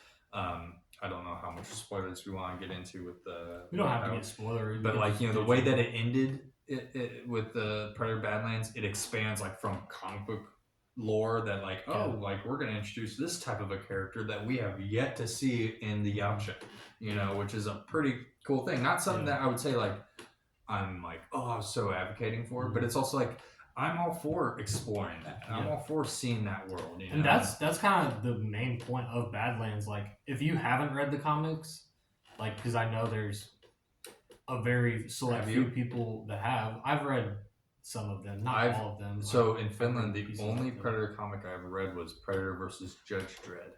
Really? And that's one that I still have to this day. I've read it multiple times. There's some good Predator versus. Yeah. I think I've also Predator read like Batman. I think I've read that one too. Yeah. I think I read that one too. Yeah. But like the comics, like I don't think it was the Predator comic. I think it was the AVP comic because I have the hardbacks of. They're the Dark Horse hardbacks of Terminator, Aliens, Predator, and then AVP. Like, I have all four of those hardbacks for the comics, and I read the AVP one when I was like, after we had seen Alien Romulus, and I was like, dude, like, so you recently picked them up? No, I've had them. I just haven't read them. Oh. But I pulled it off the shelf and was like, I'm gonna just kind of like glance through this and see. Yeah, exactly. Straight up, like, this is dusty. But I like was glancing through it and it was like they go like deep dive into Yamcha culture. Yeah. Like in the comics, and like I really like that Predator Badlands. It finally kind of did that. Like, and they did that with Predators a little bit. Yeah. They did that a little bit, Yeah. but not like they didn't do a deep dive. It was just like a surface glance of it. But Predator Badlands, like you get a little bit more of a peek behind the curtain of like how the predators interact with each other and what they're based on. Like we all knew that they were like these hunters that were based on honor and like I really like, especially and again not just with Badlands, but if you look at like the animated movie, like Killer of Killers, like and really this is kind of like, and this is what I like about the Predator movies is like the predators are juxtaposed with their prey. So the predator, so it's always like the last man standing that fights the predator at the end of the movie, whether it be Arnold or Danny Glover or fucking whoever it is, like Adrian Brody in Predators. Like it's usually the most honorable one, like the one who's the greatest warrior, like the one who's the most honorable one is the one that ends up fighting the predator at the end, and that's how the predator selects his prey. Like whoever like I deem worthy to hunt, like I'm going to hunt. Like and that's how the movies have always been. And I don't know if people directly pick up on that, but that's kind of that's how we've known that the predator has this honor system and takes the trophy, and like to be taken as a trophy from the predator is in and of itself like a great honor. Yeah. But I just like the deep dive. Like it finally is like this deep dive, this deconstructed view of the society of the predators, and we finally get to see them speak in their own language.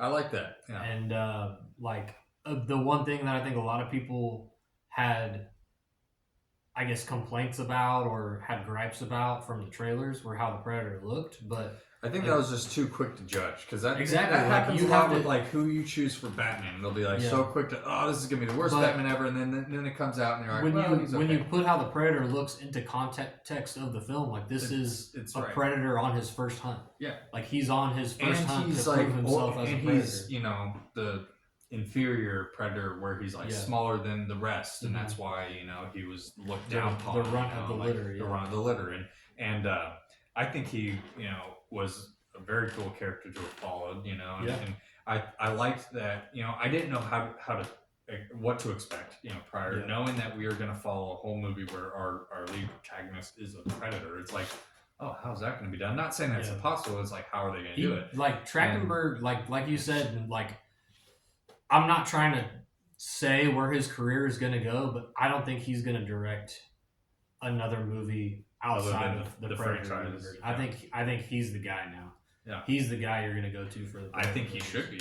I agree, 100%. Like just with these, because he did Killer of Killers too. Yeah, like he did the animated movie. So. And no one was expecting that to come out. I didn't expect that. To I come didn't out. either. That was like I kind of think that's cool because I want more of that kind of thing. I want things to be developed that we don't know are being developed, and then they get released, and it's like a treat to the audience. Prey was kind of like that too. Prey, I had no idea that, like, for how fucking good it was.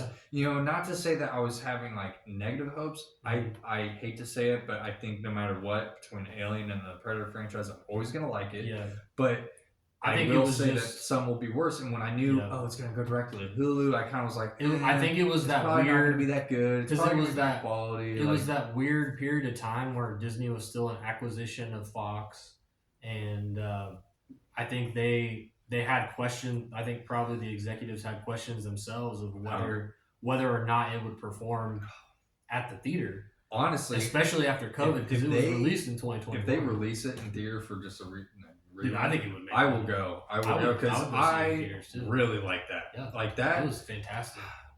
You said you would say it's better than the first. I would argue that it's definitely up there. It's definitely up there.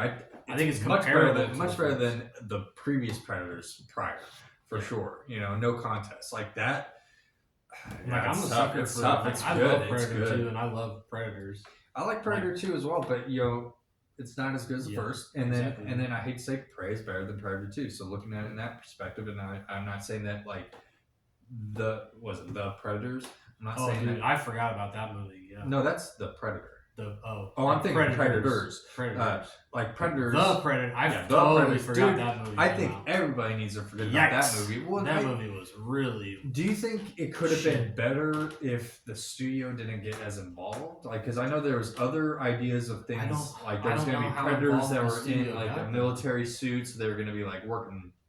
Yeah. With the military, like, do you think? I don't know how involved the studio got though. Like, I don't remember the stories of it or whatever. I just think it was a big letdown for the fact that it sucked. I had very high hopes that it was going to be much better. I did too, and it fucking blew, dude. Yeah. That was by far, I think, the worst movie that I've seen in theaters for a while. Like, for a good long. Well, I think it's just one of those. Still hasn't been beaten.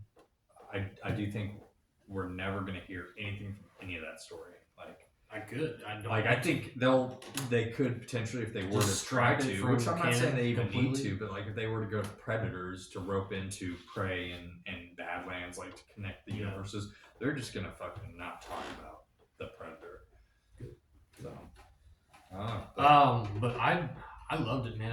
I thought it was a great deconstruction, and then I don't know if I've talked about it on podcasts we've released, but I know I've done it in test runs, but I'm a fucking sucker for plot structure.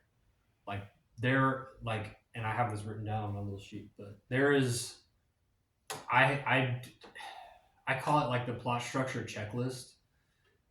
And like, as long as a movie has like these 4 things, it's typically a very good fucking movie. So the first one, and this is, I think Predator Badlands checks all 4. So that's why I'm talking about it. Like, because it does all 4 of them in a very, very good way. But the first one is mythos, like creating a world, and with Badlands it's already established, but just expanding on that world, creating characters that live in that world that, have individual motivations. Everybody has a different motivation or whatever. Like, everybody's goal is different. Every character is distinct. Like, mythos is essentially your lore, the background of your story, and everything that your story is building up to and maybe even possibly alluding to in the real world. Boom. Predator Badlands checks it.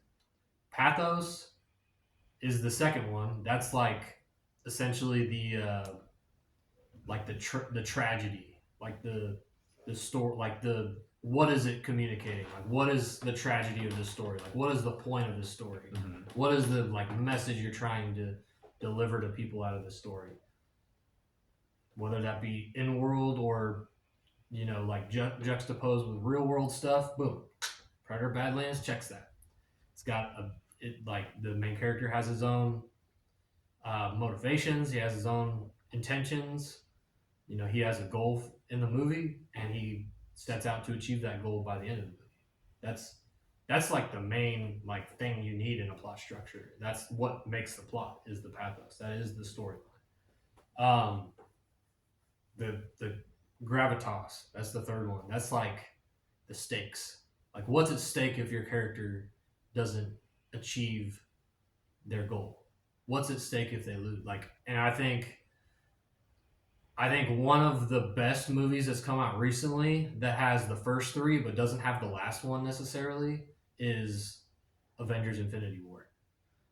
Because that ended on such oh shit, we knew the stakes, but we saw the stakes of what happened if our heroes lost. Mm-hmm. And they fucking lost. And it was oh shit. Holy fuck. But that made me rethink the structure of that movie and who that movie is really about. That movie is really not about the Avengers. That movie is about Thanos. That is fucking Thanos' movie. He's essentially the protagonist, the main character. And then everybody that's in his way are the antagonists. So the Avengers in Infinity War, I would argue, maybe people don't agree with me on this, but I think you can see my perspective. But I think Thanos is the protagonist of Infinity War, and the Avengers are the antagonists. They're the villains of the movie, even though it's called the Avengers. Yeah, just a different way to look at it. But the last one and the most important one is and I know a lot of people will probably agree with this, but like to have a cathartic ending, to have catharsis in your ending, to where it feels like everything comes back around and like your main character, your protagonist achieved his goal or their goal, whatever, but they did it in such a way where it was like you as an audience felt satisfied with how they achieved the end goal. Like I'm not gonna lie, like I didn't know exactly how Badlands was gonna end, but I was like, if they end it here, like that's a very unsatisfying ending. And then it went on for another 15 minutes, and I was like, holy shit, like they fucking pulled it off.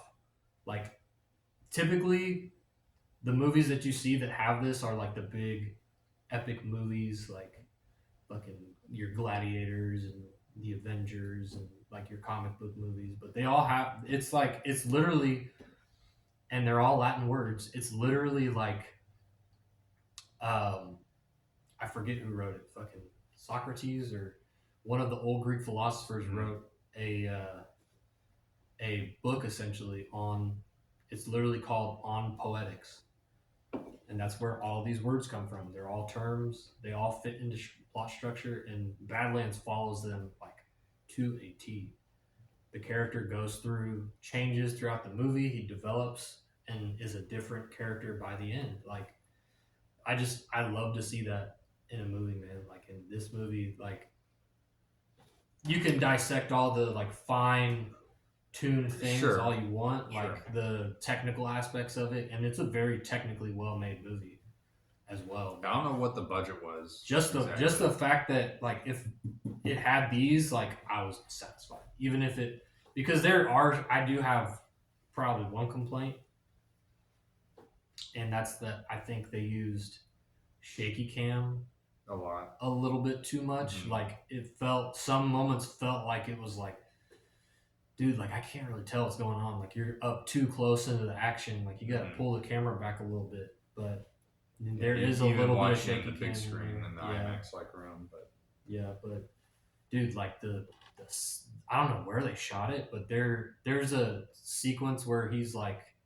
in the middle of his journey on the planet, and like the fucking sweeping shots of the like the setting of the back, like the place that he's in are just like, jeez, like you see that and it's like, oh my good, like yeah, it's well, like it's like almost like Lord of the Rings shots when they're like leaving out from Rivendell and you see the big sweeping shots of the Fellowship walking through New Zealand. Well, this planet that he's on is supposed to be like just a super deadly planet where everything's there to kill you, and it's like we see that in those types of shots. We see the other creatures that maybe don't get any more lore beyond that shot, but we see that interaction within other creatures, and it's like, oh fuck, like everything's there to kill you, you know. But I will say, like, if we're talking about like some things that maybe if you had to like go nitpicks, there were towards the end, and off the top of my head, I can't relate a movie, but I know there's been other movies that have been very similar in the sense of where,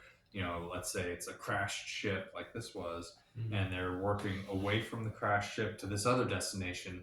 But then halfway through the movie or near the third act, this protagonist needs to go back to the ship. Even though we spent days getting away from it, it took them like 20 minutes to get back over to this ship. And it's like, but I can take away that bias, you know, and just like enjoy the movie still. But like there's those little details like that was like, well, if he was able to get to the ship that quickly, why didn't he just go to the ship already?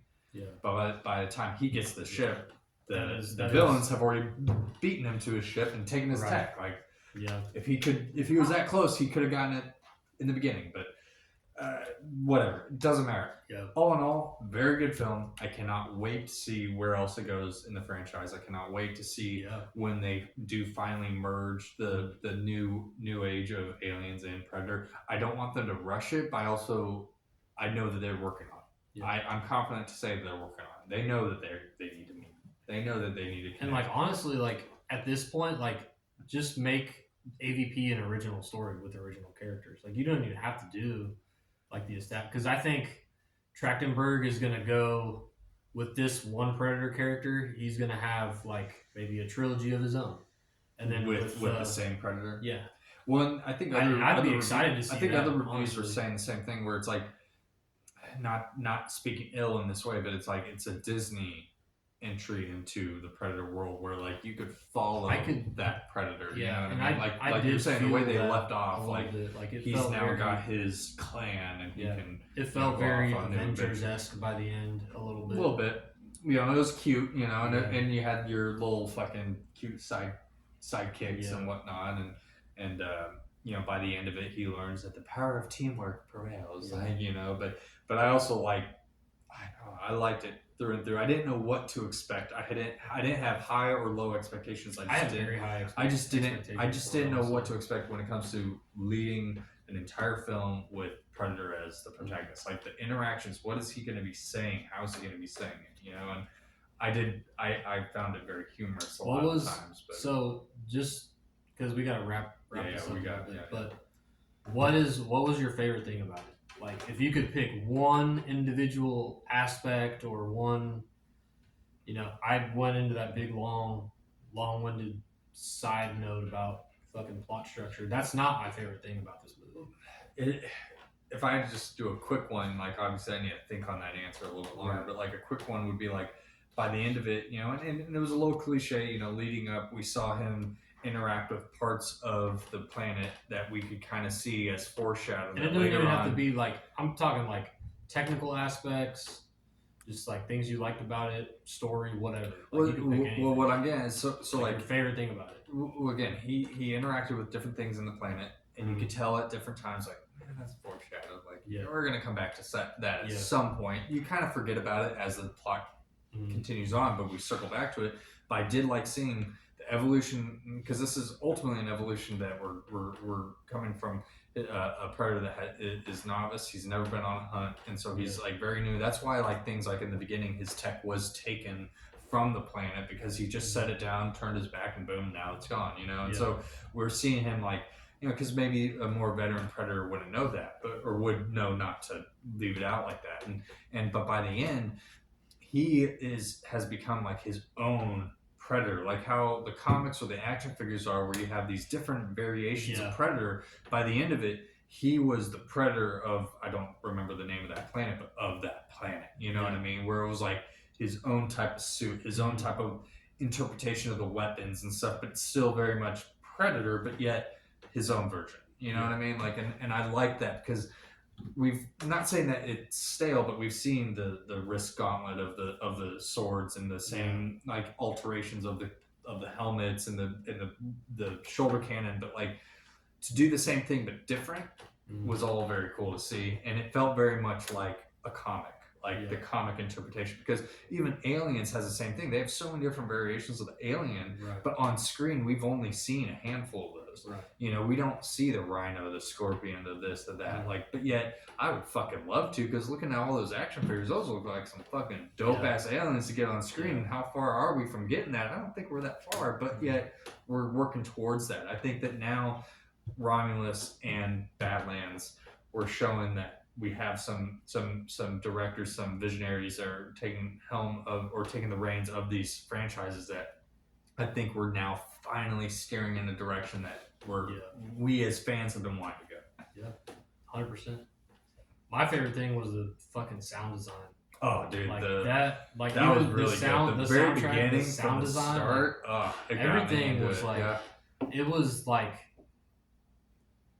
just pinpoint. Like, it was so like fucking just like something, like, because you're in a world where like you have to use your senses, right? Like the predator has to use his senses, and he can't see everything.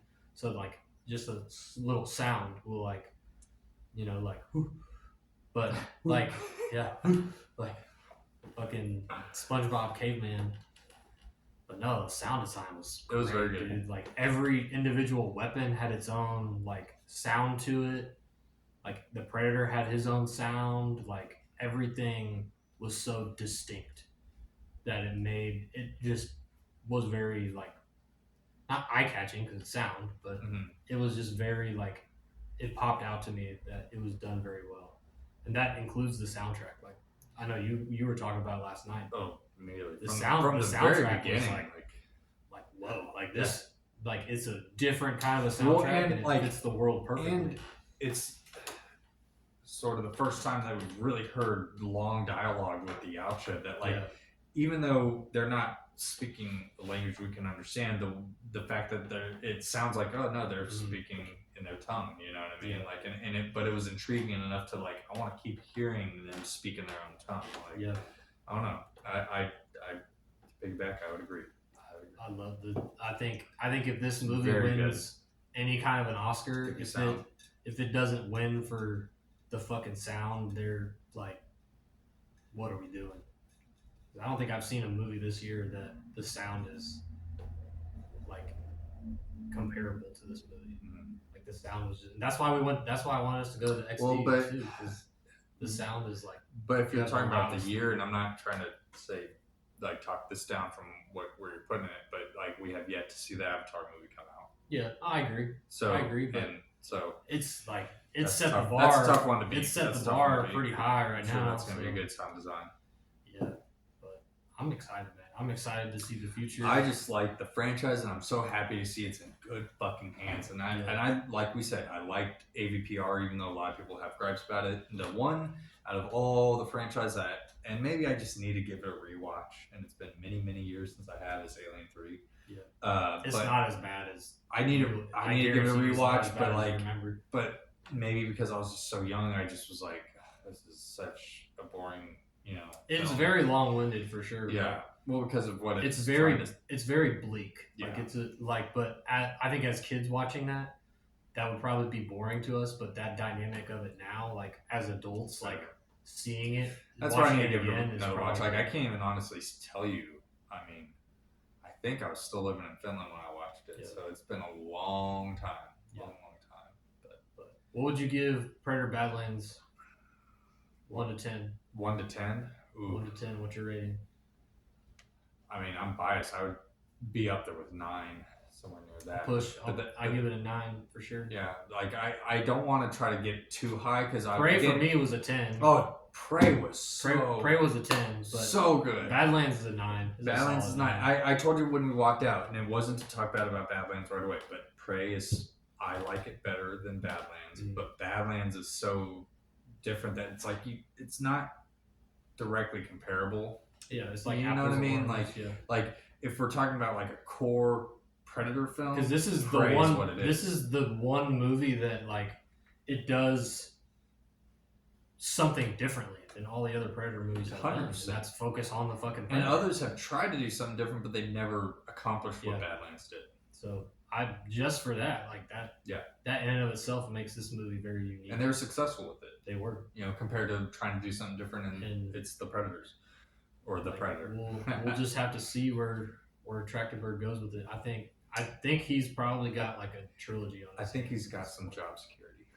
I can guarantee you he's got some fucking job security. That dude is a kudos to him. Like he's a bona fide movie director too, bro. Like he did. What else did he do? I'm trying to think. Hold on. Let me pull up his. I'm pretty sure he made the 10 Cloverfield Lane movie. I don't know. If Did you he ever saw really? That one? Yeah. The one with I wondered why I John liked that. Goodman. Yeah, I fucking love that movie. I'm pretty sure he did that one. Let me just pull up his filmography real quick. Where is the damn you, Scuba Steve? Director. Previous. Yeah. Wow. That was his, I did not realize that. That was his first feature-length film. I am a big fan of that one. That one was really good. That was very good. Wow, I don't So know. yeah, I didn't know that. 10 Cloverfield Lane. He did an episode in The Boys. He did one episode for Black Mirror. He did an episode of Which The episode Boys. did he do in Black Mirror? Let me see. Playtest, the one where the dude. That's a fucking dope one, dude. That's a dope The one where he puts the thing in. Yeah, like that's he the guy dies in the who. middle That's of the the game. guy who plays the U.S. agent. Yeah, U.S. agent. Yeah. What episode? Oh man, he did the very first episode of The Boys. dude. Season 1, episode 1 of The Boys. I'm falling for him more and more. And then again, Prey. within the last. These are all within the last 3 years. Dude. Yeah, Prey, Killer of Killers, and Badlands. Prey is still, I think, such a Upcoming. What is he? That was so good. What?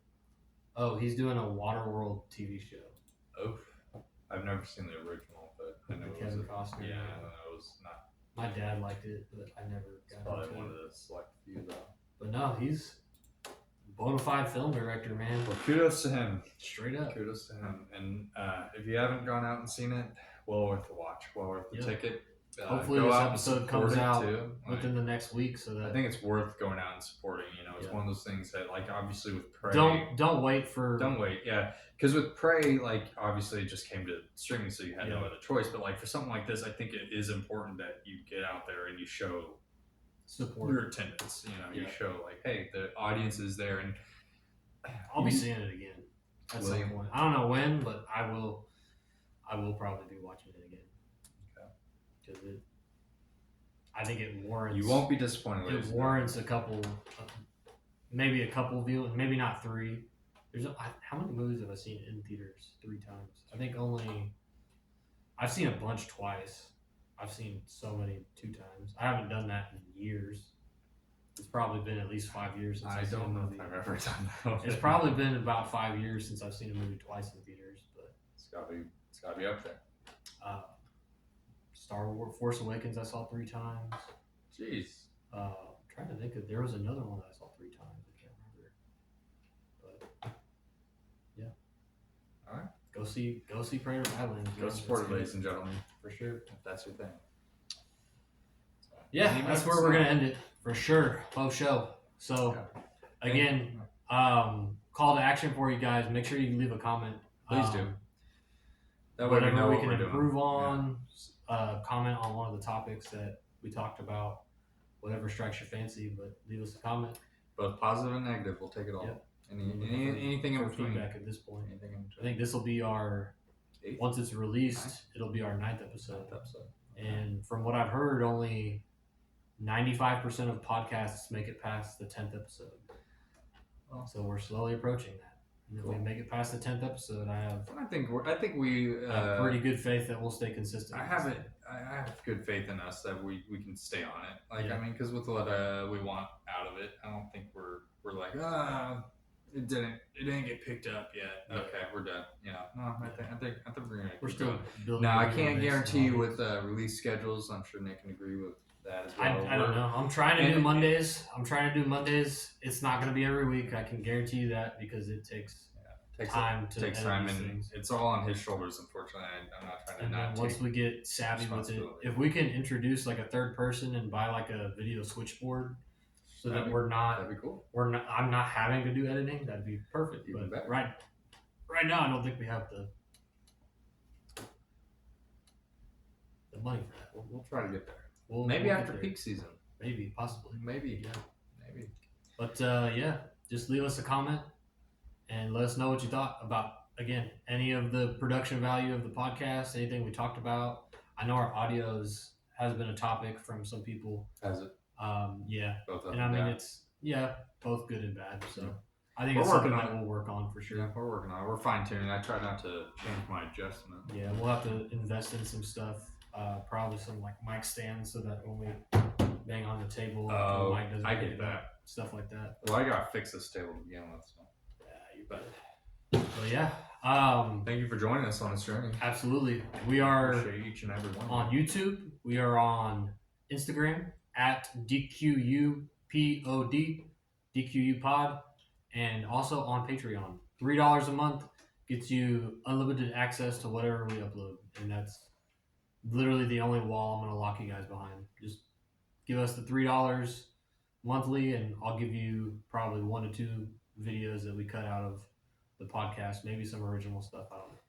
And I'm to let it be known, like that money, it doesn't go into our pockets; it goes right back into the show. 100%. So anything that is earned from that, as little or much as it is, it's going back into the production. So. Yeah, absolutely. So again, thank you guys for tuning in. Thank you. Appreciate you. Yeah. And as always, do not quote us. Don't do that. Don't do it. All right. All right. All right. Very good. I think that was a long one. That was, That was 2 hours, I think. God. Oh yeah, we got 2 hours and 3 minutes right Oh here. my God. 2 hours and 4 minutes right there.